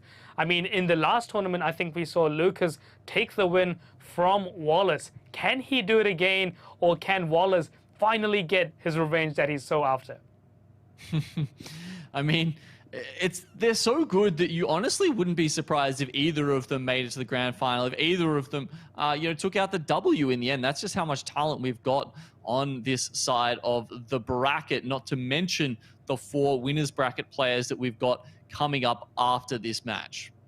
Yeah, I'm really excited to see those matches as well. But yeah, from Latin America, I think both of these players, it must be kind of quite early in the morning for them. So they definitely need to get their, cobwebs kind of out and cleared and their minds focused, because this next match is going to be very, very crucial if both of them want a little bit of a confidence boost as well, because I know that these players are very strong contenders in terms of just entirely winning CRL 2023 as well. So we definitely have some of the best players in this tournament today. Well, it'll be interesting to see what's left in the pocket for these players as we head into our third match here. Looks like they are getting ready for that, locking in their choices and just getting ready to see who's going to stay in the tournament. This is, of course, the last chance they have. One game to decide it all. One game. These players are just making the last minute selection now. Their selections are ready. Here we go. 3 minutes or 5 minutes of intense action about to start right now, and Wall Breakers is going to start things off for us. Okay, so Wall Breakers are definitely not a shabby deck coming out from Wallace. What are we going to see from Lucas? Nice prediction with the Prince there. Will deny any damage from the Miner to start with. You'll love it anytime that happens. Yeah, it looks like Prince from both towers. How is he going to defend this? He does not defend this. Wow. Allows the Miner, allows the Prince to get so much value. Is this the end of the road already, Genome? Man, that seems crazy, right? Zap! We're seeing that come out, but maybe it's not the end of the line just yet. Wow, the Prince actually gets that one hit onto the Wall Breaker there just as it tries to get around its friend. And I mean, no, with the damage that the Mega Knight did on the other side, looks like we're getting the mirror matchup here to decide who is the better player between Wallace and Lucas. But so much uncontested damage going down from both of these players because the counters to everything is just, they're so beefy. Yeah, I mean, if you know that one matchup that kind of decides who's got the higher skill, and if you want to see, if you can't really complain that, okay, I had the matchup or he had the counter deck, but now we can see the mirror matchup by both of these players. Queen, the final card being revealed, and it looks like that Wallace is in a little bit of a deficit right now.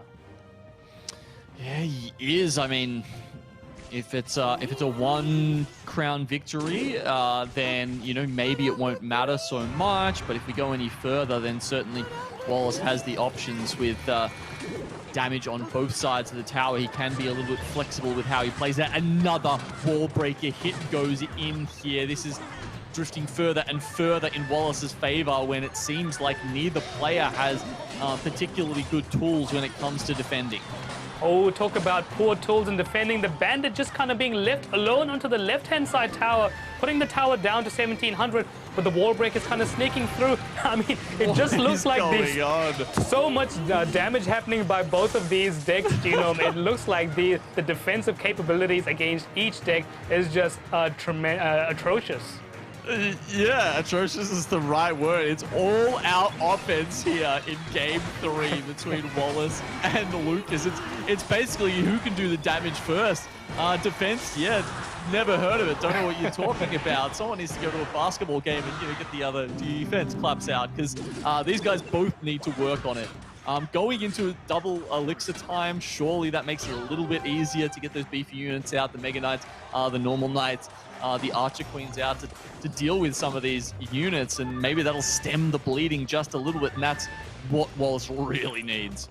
Yeah, it looks like both of these players are opting in slightly more defensive right now. What are we going to see there for the right-hand side? We see a defensive wall break is being used and a miner for defense as well. All the cards that you'd expect for offense is being used for defense, and the final queen and the miner is going to take off the tower. Boom! That's it! Wallace gets his revenge. Lucas, the winning player at the Iberian tournament in Andorra recently for DreamHack, is not going to be making it any further. We say goodbye to our LATAM player there, obviously and understandably disappointed in his performance this tournament. He warmed up a little bit towards the the middle stages here, but Wallace is too good for him this time. I mean, that was a crazy game there. Look at that. I mean, we barely went that far into overtime, right? And we had like 9,000 damage done. That's pretty wild. Yeah, I mean, even if there was another 30 seconds onto the game, I think Lucas would probably be able to do another 3,000 damage. It looked like these players were just kind of trading who had more damage as the time went on. But unfortunately for Lucas, Wallace had the correct amount of damage. So taking a look at the best of 3 decks, how did Wallace manage to win this victory? He started off with Hogsy Q. Yep, that was the order of the day, and then we moved on and saw that ex-NATO win coming out, which I was a big fan of myself. E-Giant, which at the start of today had a 100% win record, getting knocked down a peg here again as Lucas took the L, and then we saw that mirror matchup. The only difference between the decks being that Zap versus Arrows, I believe. Yeah, just the one change. And I don't think that was a bad choice by Lucas. It was just honestly the order that those cards came out in when you were really struggling to put up any kind of defense that made it really hard for him to come back. Yeah, I mean, I see why now, looking at those decks in more detail, Wallace was able to get that upper hand, because we know that Zap can't really take out the wall breakers, but Arrows is just able to clean that off so easily. So it was just kind of waiting for the wall breakers to come in and then wait for his Arrows to play at the right time. Just one card selection. Unfortunately, not quite of a mirror matchup. The favor is in Wallace's direction, but still a lot of skill being displayed. Yeah, one card, one match. Sometimes that's all it comes down to. And we do see Wallace moving forward. See you later, Lucas. And we've got 2 more matches coming up, guys. We're going to go to a break now, but after that, you'll see the upper bracket matches.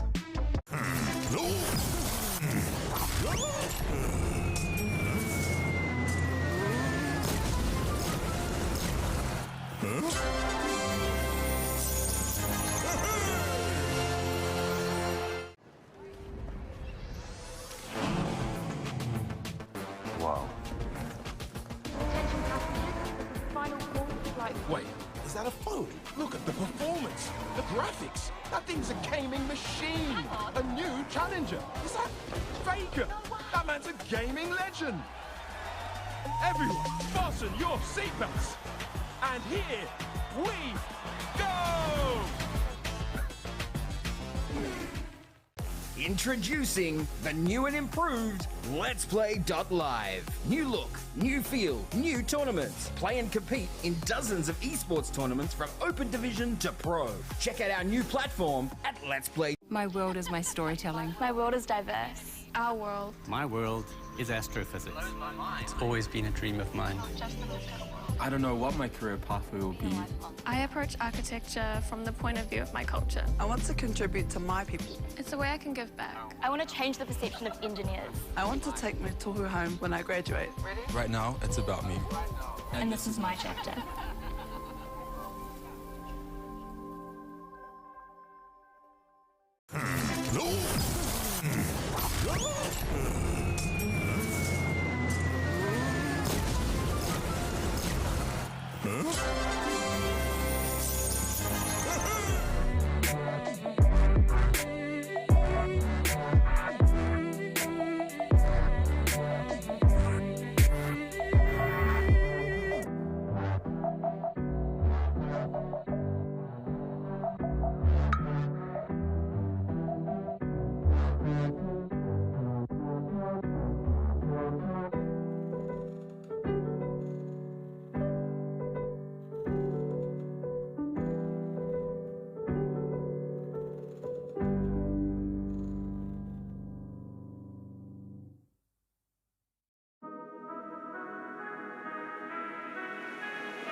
Welcome back, everybody.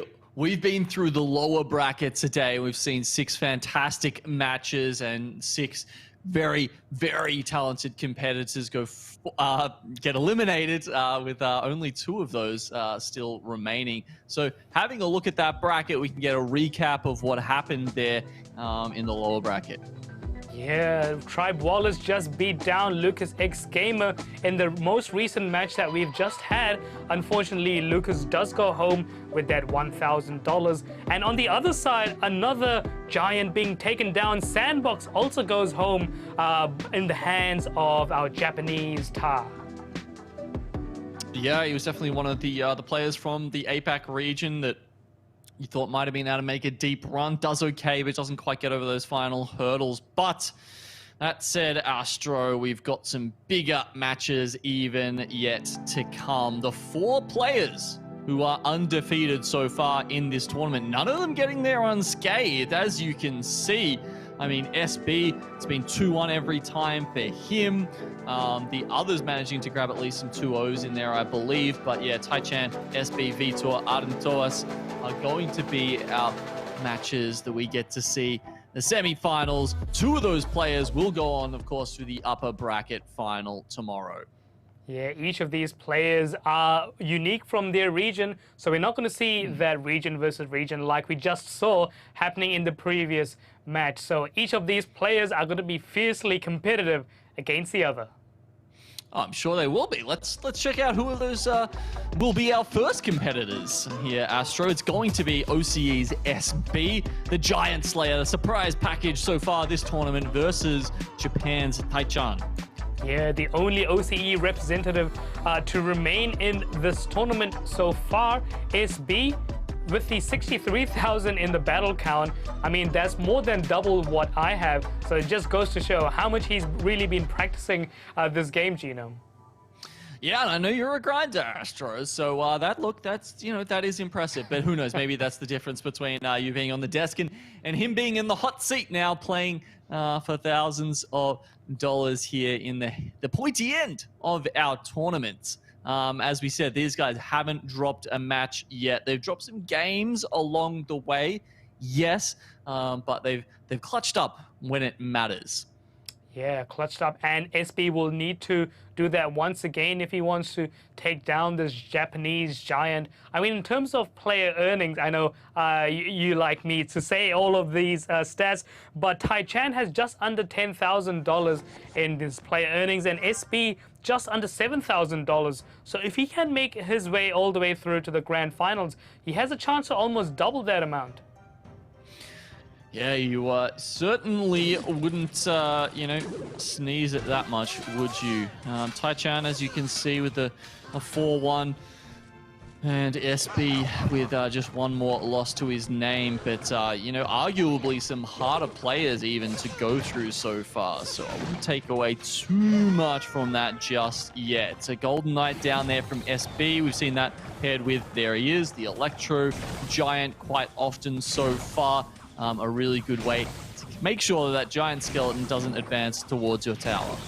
Yeah, the giant skeleton looks like it's going to get taken out by the Princess Tower just across the bridge. But in answer, Endo has got the bomb tower. Nicely played there. A very extreme left Barbarian barrel just to kind of avoid the shots from the bomb tower, which is going to get cleaned up by those guards.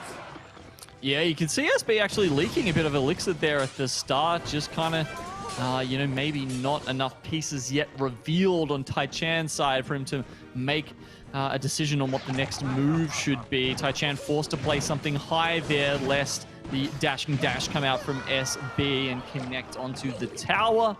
It all makes sense, though, when it's put together. At least we get a nice collat bomb there coming through to soften up that musketeer, and also tornado used to good effect. Yeah, I mean, the miner was played in such a difficult spot. I mean, I've tried pulling the miner to the tower in that position. It's just so difficult, but it just goes to show how much practice SB has, or the skill that he can do with that tornado, just pulling it right to that king tower as well. Now, Golden Knight and a Musketeer to restart this push. Okay. Both players building it up. Value achieved for SB there with the lightning. He does take out the Musketeer. A balloon at the back from Tai Chan. Usually the balloon, you want to surprise the other player with it, but this time Tai Chan says, I need to get this out now. That's what's in my hand. But the Inferno Dragon, the perfect counter to it, will drop it down without a worry in the world. Yeah, I'm not sure why Tai Chan really played a balloon so far at the back there. It doesn't even cross halfway through SB's map, but looks like the tornado is going to come into good effect by allowing the E-Giant to connect to the tower, making a few connections. Musketeer also taking herself out. Yeah, you saw SB sort of shake his head there a little bit. I think he was wondering, oh, maybe the E-Giant would have gotten those hits anyway. Did I really need to play the tornado there? And in response, you know, the balloon almost makes its way to the tower, and he's only just got his tornado ready in time. This, of course, is giving Tai Chan the lead at the moment. Inferno Dragon getting lots of value from SB with plenty of big, beefy targets for him to hit. Yeah, the Inferno Dragon just going to clean up the Giant Skeleton quite nicely. E-Giant is going to run away from the bomb before it does any damage.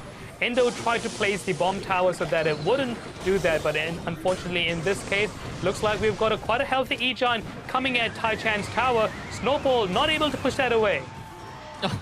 And it's the Barbarian coming in as the DPS there. Rolls it in, and not only does it get a couple of hits, but the E-Giant is going to town. SB well ahead after that push. Yeah, I mean, even if the E-Giant has a sliver of health, it can do so much damage if left unchecked. But the balloon is not going to be left unchecked. It's going to go straight up to that to the Goblin Cage. We don't even need the tornado to pull it back, but SB is one lightning away from victory. He is, and the units are coming through thick and fast on the left-hand side here. Tai Chan trying not to give him a moment's rest. But as soon as these units are dealt with, and I think they will be sooner or later, SB will confirm the victory. 23 seconds left. He finds a spare 6 elixir, and there's nowhere else he will put it but that right side tower. Well done from SB there. He's always got a cheeky little grin once he takes out a dub, and once again, we are treated to it. Yes, indeed. SB very happy with himself in this moment. I mean, Tai Chan almost tried to lightning block and play the guards there, so the lightning would kind of take all the aggro from the guards. But unfortunately, the guards were just a little bit too early, allowing SB to get that 1-0 lead. Yeah, I'm trying to think, how much health do guards have? Like, probably more than 198, right? Yeah, they can definitely withstand, I think, 2 shots from the tower and then 1 shot after the shield is taken down. Yeah. Actually, here's a good technical question for you, Asher. I'm going to put you on the spot. When the lightning is selecting, because obviously it goes for the highest health units when it goes for, does it take into account the shield and the health of the guards, or is it only the portion of health that is like currently available on the guards, whether it be shield or health? That's a very good question there. I know that if the shield is taken out, it can retarget that same troop again, but whether it can retarget it back to back is, I probably don't think so. It probably thinks at the moment that there is no troops on the map, and they would kind of target to another troop, and then it could target to the same troop back again. So in that case, it all needs to depend on if those guards' shield had more than 198 health, which, yeah, if you give me a moment, I'll have a quick check. Okay, look, maybe we can find that out and update our viewers tomorrow. Yeah, yeah. I'm just wondering if it takes the 2 portions of the health separately, you know, like, because obviously it could just go for the shield, it could just go for the health, or maybe it takes it all as one. Anyway, that's a fun little discussion for later. We're going to go into game 2 now, where we've got more important stakes on the board. Tai Chan has a response immediately for the wall breakers with the Goblin Cage. I'm just trying to think, what do we see the Goblin Cage paired with most often so far? Goblin Cage is definitely very popular with that E-Giant as well, and of course the Tornado is going to be quite good, but the Tornado is not going to pull the Miner to the tower in this case. But yeah, just having a look at the shield health of the guards, it's 240, which means it was slightly higher than the tower, so the lightning block was definitely a possibility. Okay, so SB just, I guess, outplaying him there. Oh, this is not something that SB is going to be happy to see. Talking about lightning, this is one of the, most valuable interactions you can have with it, frankly, which is, of course, it one-shots that 5 Elixir Archer Queen, and you can also grab the extra damage onto the tower on top of that. So very much valuable, as well as the wall breaker coming through. Damn, SB don't care about that lightning damage. He's too busy just rolling face on the tower. Even more than the wall breaker, the Prince just being left unscathed, making the charge reach the tower and making about like almost 1,000 damage to Endo's tower right there. So SP definitely in a very strong lead right now. And there's the E-Giant that we were talking about, hoping that this is the push that makes him back into contention. Okay, so SB's been doing some big work here.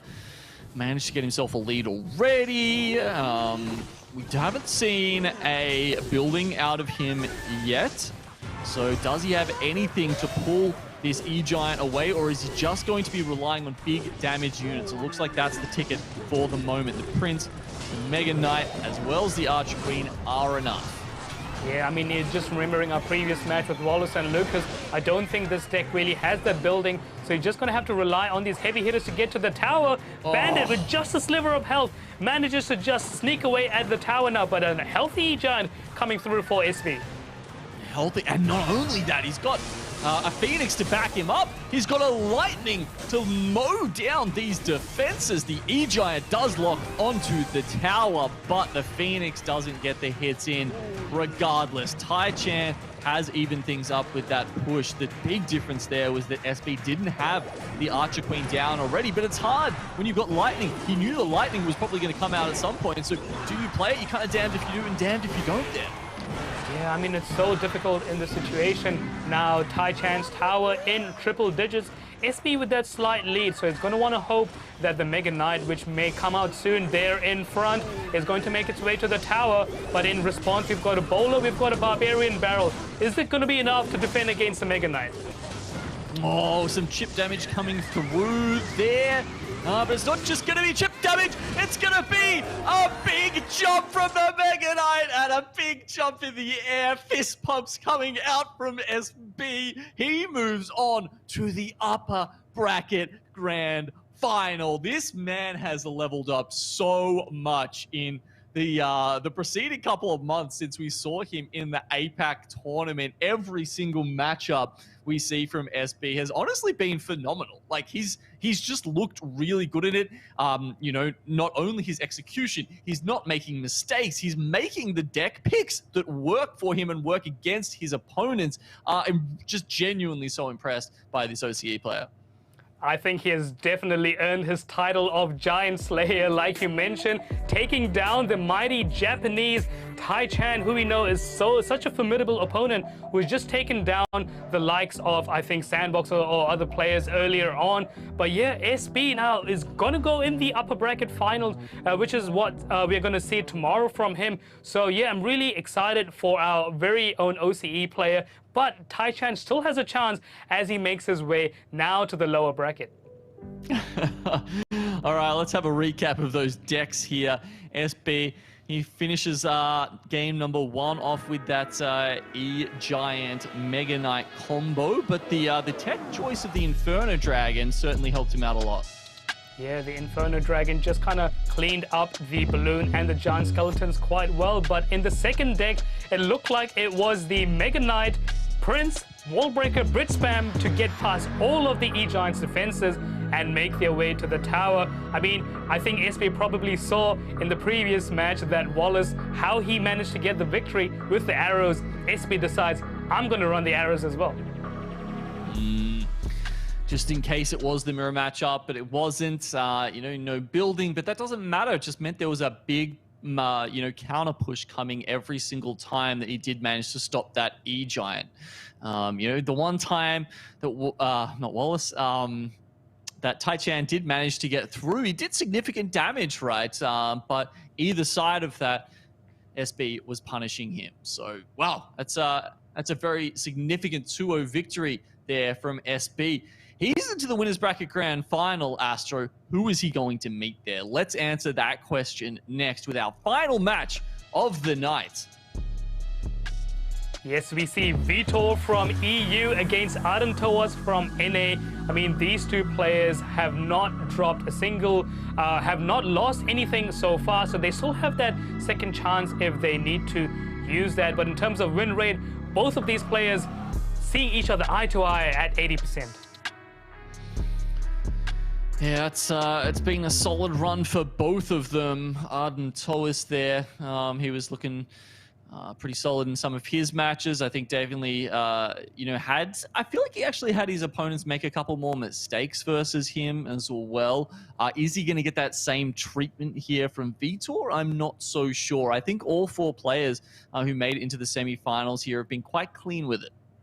Yeah, Ardentoas has definitely shown why he is in this tournament. I mean, he has defeated probably 256 other players to make it all the way in his North American region there. But in terms of his player stats, it's equally as impressive because we can see that he's got just over $70,000 in player winnings compared to Vitor's $82,000. So these players are, you know, well acquainted with each other, and in terms of prize winnings and experience, also almost quite alike. Yeah, it is similar between the two, but we're going to have to find a point of difference between them here this time, Astro. You know, we can't have a draw. Doesn't happen. Just not going to happen. It can technically happen, right, in Clash Royale? I don't think I've seen one in a competitive match ever. But it probably happens more likely when you've got like 2 big pieces of damage done at the same time, rather than say like the same amount of you know, like the tiebreaker going to like the exact amount of points or something like that, I would imagine. But yeah, I gotta say, I can't even in my, you know, what was it, 16,000 matches or something I looked up my stats for yesterday. I'm not sure I even remember a single draw happening in all those times. So no, we will in fact see Ardentoas or Vitor go ahead here and join SB in that winners bracket. Yeah, I mean, before the update, there was a lot of draws until, of course, Supercell did that tiebreaker change, which saw way more victories and losses there down in the final minutes. Every single match going down to 5 minutes as well, which just goes to show the level of these players that these guys have. But I think in a recent tournament, we did see the coin flip being used when both of these players have got the same amount of damage and the tiebreaker goes to the same HP. The coin flip, the random decider between them. But I don't think we're going to see it tonight, Gino. Yes, the coin flip is pretty unlikely, as you say. What is likely is we're going to get an awesome battle between these two right now. Electro Giant has been a particularly common card coming out here on the second day. Wait, how did that... Okay, all right. Like the Golden Knight going like back to front like that, I thought that was too much of an angle difference for him.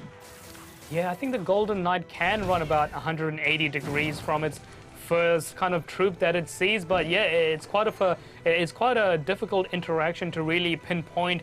You really just need to feel for that card there. But the Fireball is going to come and clean the cannon quite nicely. The Zappy is going to slow the E-Giant down, which I think is probably going to be in Ardentoas' favor. Okay. Let's see if he can keep that up for now. Yeah, looks like we've got another buildingless deck coming through from Vitor, but this time he doesn't have quite as much. Oh man, he doesn't even get a King Tower activation. That would have helped him out. Of course, Fisherman does slap them around with a fish, makes them, you know, just slows them down a little bit at the end there, and that was the difference between grabbing that activation or not. Okay, Graveyard is the thing that's going to come out. That's our path to victory here for Vitor. We have a cannon on the backside, which is not too bad. It's got a fast rate of fire and can take down a lot of those skellies before they reach the tower. Yeah, the low cannon there cleaned up the Graveyard quite nicely, but now we see the E-Giant and the Phoenix gearing up for another strong push and early lightning to take down some of those defensive troops. How can Vitor just really destroy this E-Giant? And the answer is going to be another Fisherman pulling it to the other side. Yeah, so he's like, well, I don't get some damage on there. I don't really care that much. It's either that or the King Tower. I'm happy if it's in either of those places, honestly. That said, Vitor, with his Graveyard pushes, not able to achieve much just yet. Cannon, Golden Knight, Phoenix, they're all fast attacking troops that can deal with the masses of skeletons that appear between the Graveyard and the Soul Summoning ability. Yeah, this Graveyard's just getting a little bit of chip damage there on the right-hand side, but Arden Toas with a very healthy lead as we head into the final 1.5 minutes of this tournament. Arden Toas with a little bit of spectator cheering as well, hoping that that's going to help him to take this victory. And will the support help? Graveyard goes down on the left side this time. He's changed it up. I don't think it's going to change the result very much, though. A couple of skelly hits actually coming through here on the left side, so it's slightly more successful. But look at that, 4 units on the prowl now getting ready for Arden Toas to make their way through. A dash does decent damage to the Zappies, and a follow-up Electro Giant is on the way to the tower. It's already on its last legs. The E-Giant just making the final connection with the reflection damage. Arden Toas with the lightning to finish things off. Vitor with a 1-0 defeat. Now Arden Toas is just refreshing himself before he goes into that second match. Solid there. Arden Toas once again showing us Electro Giant is not something to be trifled with, and I think one of the big differences there between some of the other decks we've seen, Astro, is you got a building, okay, cool. You're probably okay against the Electro Giant. You don't have a building, you need to have some serious firepower to be able to take it out on a straight shot towards your Princess Tower. He was trying to do that with the Fisherman, but as we saw there, once you get 2 on the board, it was kind of too hard to cycle back and work around. Yeah, I mean, even the Hunter there, kind of being up close and personal to that E-Giant, would also get the reflection damage back. But of course, Arden Toas is lightning just cleaned off all of those squishy troops nicely, allowing the E-Giant to get a direct path to the tower as well. Yeah, he wasn't shy about using the lightning either, was he? I mean, you know, sometimes you'll wait for double elixir later on in the game to be throwing those out, but it was like right from the get-go, he was like, no, I'm going to show my hand. You know I've got it, but I'm just going to make sure I am getting the damage in every single time I see even remotely a good opportunity to throw that spell down. Yeah, indeed. He's probably very happy with himself at this moment. Can he really build on this momentum and make himself all the way into the upper bracket final against SB as well? Or is he going to face a reverse sweep by Vitor? We're going to find out soon. I can't wait. Yep. It's, I mean, have we seen any? I think we did see one comeback today in terms of the 1-2. I still don't know if I like calling it a reverse sweep in a best of 3. It just seems strange. I feel like you kind of have to have a minimum best of 5 to have a reverse sweep, but that's just my personal opinion. Look, even still, it would be a comeback. You know, I'm okay with that terminology, and that is definitely what Vitor is going for at the moment. Yeah, look, Electro Giant keeps on winning. Maybe we can see, Vitor bring that out himself in the second game. Yeah, it's definitely an option on the table if he needs to. And looking at some of the decks that Vitor has run yesterday, it looks like he was quite proficient in his ability to change things off. Of course, with that kind of forfeit win against Tan, we didn't really see a lot of decks being used by him, but he has run the Royal Giant, he's run the Hog EQ, he's run the Goblin Hut Swarm, the Swarm as well. So can we see any of those? But looks like the wall breakers are going to connect to start things off for Arden. Oh no, he uses the Tornado and still it's not good enough. That said, Golden Knight coming out, I think, you know, maybe we were right about rolling it back and trying to, you know, fight fire with fire in terms of the E-Giant, but that is just, I mean, you saw the disappointment on Vitor's face once that happened. That's the beauty of the player cams. You get to see this blow by blow, how these, you know, moves are affecting their confidence and performance. Yeah, Vitor not too happy with himself right now. A very interesting played arrows. I almost thought that it was going to hit the King Tower. Me too. But the bomber just sneaks away on the other side. It does for now. Okay. The units coming in for Vitor. Wow, even lets the bomber go for it. I guess he's just happy with that big advantage he already managed to start pulling away with, thanks to an early wall breaker hit. But we are seeing the beefy boys come into it. It's Mega Knight and it is the Prince going on together. Cannon's only got half health by the time they get there because of how early it was placed down. There's the Electro Giant. That will clean up the rest of the push. What else has he got to deal with? Well, we've seen all of Arden Toas' cards so far, so we know exactly what he's got to deal with it, and frankly, it's not much. Yeah, I mean, didn't we just see this matchup against SB versus Tai Chan? The E-Giant getting so much value there on the left-hand side. Of course, Arden Toas has got the arrows there instead of the zap. I'm not sure how much that's going to help in this situation. Vitor just deciding to leak a little bit and activate the King Tower with a nice tornado. Okay, well, that one worked a little bit better. So Vitor learning from that first mistake, and yeah, look, we did see this matchup recently, right? But it was SB that won it with the Mega Knight Prince, if I'm not mistaken. Yeah, I think that was the case. The E-Giant just not managing to get to the tower, but in this case, the Golden Knight ability is going to jump on those two cards. Now the Electro Wizard comes in, slowing the E-Giant down all the way to the bridge. Lightning comes in to clear off the defensive troops, but the E-Giant probably just going to get one reflection damage off. I mean, look, he still managed to get the lightning value in there as well, so certainly not a bad shout at all. Vitor moving ahead now as we go into overtime. Will that change up anything at all? He's really enjoying just playing these E-Giants at the bridge and letting the reflection damage clean up most of it. This time he gets to do it without anything in response. The Mega Knight doesn't get the bomber either, so he'll be chipping in extra damage on the backside. So much damage. Stab, zap, stab. 573 left now for Arden Toas. He needs to make some big pushes, and we know that this deck has good upside. If the Prince gets onto the tower, who knows how quickly he could turn this around, but it's only the one dash. Oh, sorry, no, just the one stab.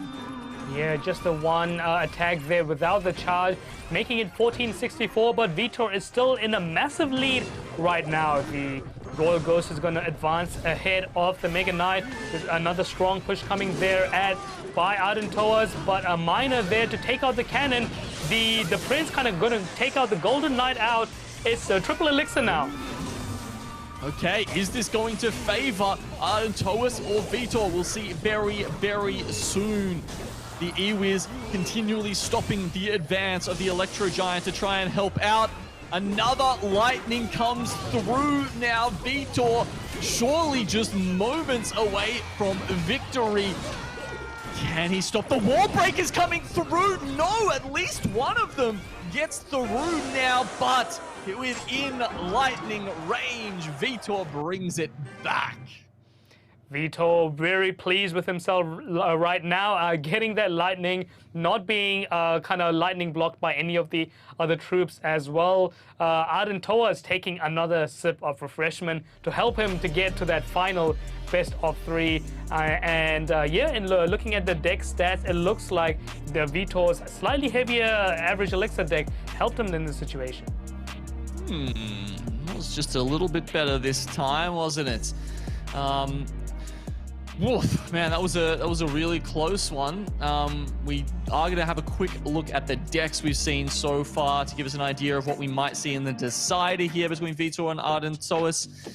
It was E-Giant for both of them, but Arden Toas tried it out first.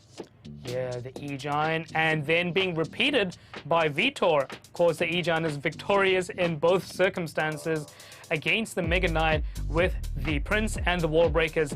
A very strong bridge spam deck that we've probably seen at least like 3, 4, if not 5 times so far. Of course, these cards getting a little bit of a boost in popularity as well in recent times.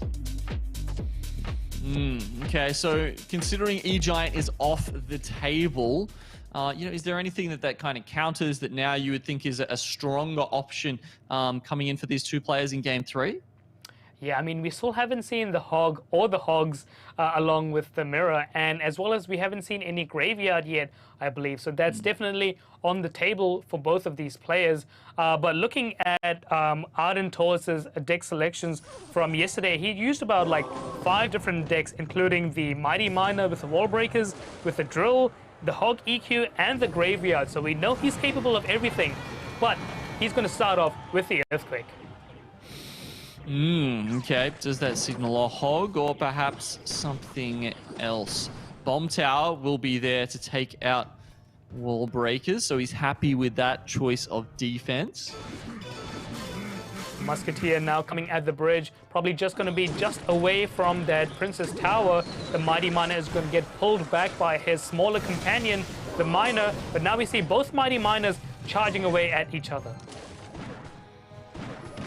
Same champion coming out for both. Earthquake will be used on repeat every time he sees that bomb tower. And there's the Hog. All right, we've got it coming through with a big tank in front of it. It's all up to the guards now.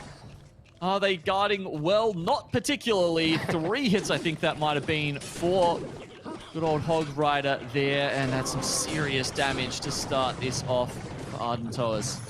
Yeah, the Log not managing to take out the guard, allowing the shieldless guard to get some chip damages at the tower. Arden Toa still has a nice healthy lead heading into the final match of the tournament tonight. But yeah, both players kind of waiting for the elixirs to build back up as we head soon into their double elixir. Will be just a matter of moments. The naked Wall Breakers do get taken out by guards. Forces some sort of a response. Now the action has shifted over to the right-hand side, but Arden Toas will take just a second with that lull in the action to throw Hog EQ down on the left-hand side, and that has actually done a pretty good job by Vitor of evening the tower damage up on the opposite side of the map. Miner now coming at the back, and nice guards there for defense. The explosive escape is just going to go into the trap of all the guards right there right now. Guards from both players. I still wonder what Vitor has as his last card, but it looks like both pushes there, but the Wall Breakers and the Hogs going to go straight into the bomb towers.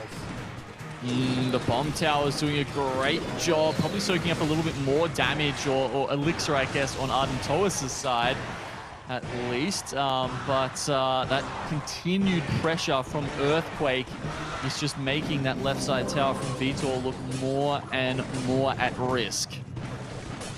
Yeah, I mean, 1282 against 1957. Arden Toas just cycling those Earthquakes, trying to get that extra value, but now troops coming on both sides of Vitor's offensive tactics, but the Ice Spirit is going to clean things up quite nicely there, not allowing the Musketeer to even get one shot. Okay. A little bit of a lull between players really getting anything done with the towers now.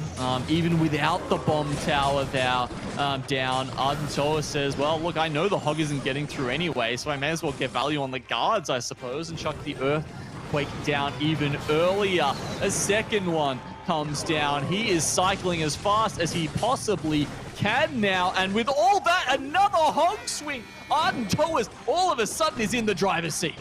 Only matter of time now before Ardentoa takes out 420 left on the left-hand side tower. Miner's not going to be enough. Explosive Escape is going to be used now to go onto the other side, and the Earthquake is going to take the tower down to 170. Okay. Vitor needs to throw everything he's got at this right side tower. I don't think it's even worth defending. He thinks it's probably done regardless. Poison is the last spell, and it's not enough. A log will secure Ardentoa's place in the winners bracket grand final. Okay, would you have predicted that coming into this, Astro, that we would have North America versus OCE? For that winners bracket final? No, Genome, not in my wildest dreams. I would have probably expected someone from LATAM and someone from EU in the finals. But yeah, what a showdown we had. Impressive gameplay by Ardentoa, just, kind of cycling the Earthquake. I mean, I thought that that was his only option, but he still managed to get some Hog hits onto the tower with that slightly cheaper deck, managed to really get himself home in the double and triple elixir times.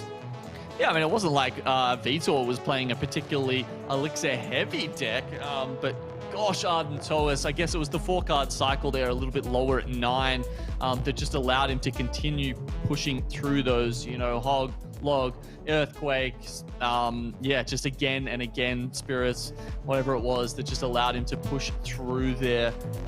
So cheap, and the Mighty Miner and the Bomb Tower, I think, really just holding their own when they needed to. On the other side, of course, Wall Breakers did almost nothing, frankly. They really struggled to get through that Bomb Tower, and at that point, Vitor was really just trying to rely on the Miner chip damage, and yeah, like as we saw, he didn't get that poison down until about 4 minutes through the game, so it wasn't like he had that extra chip working for him as well. But maybe he was expecting to come up against one of the spam decks. That's been a particularly prolific game 3 sort of deck coming out, where poison would have been fantastic, but a little bit of a swing and a miss there.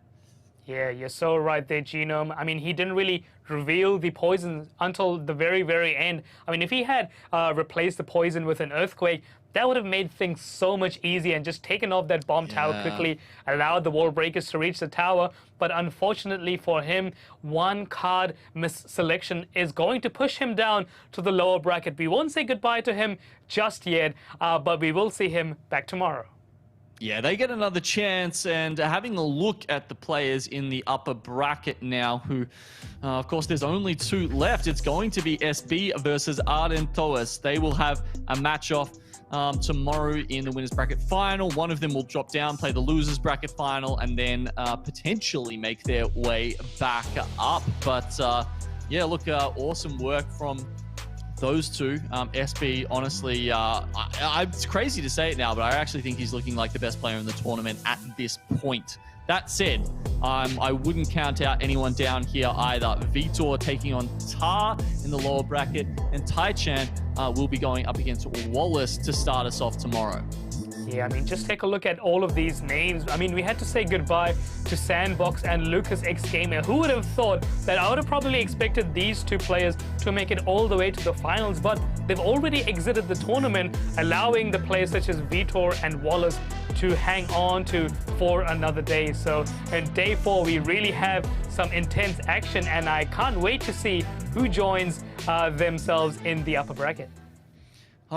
Crazy games, crazy times, Astro. It's been so much fun here tonight. This has been day 3 of the LPL Clash Royale World Tour. Some of the decks that we saw earlier on in the tournament have been flipped on their head. Hog EQ was nowhere near as effective as it was in the first couple of days. E-Giant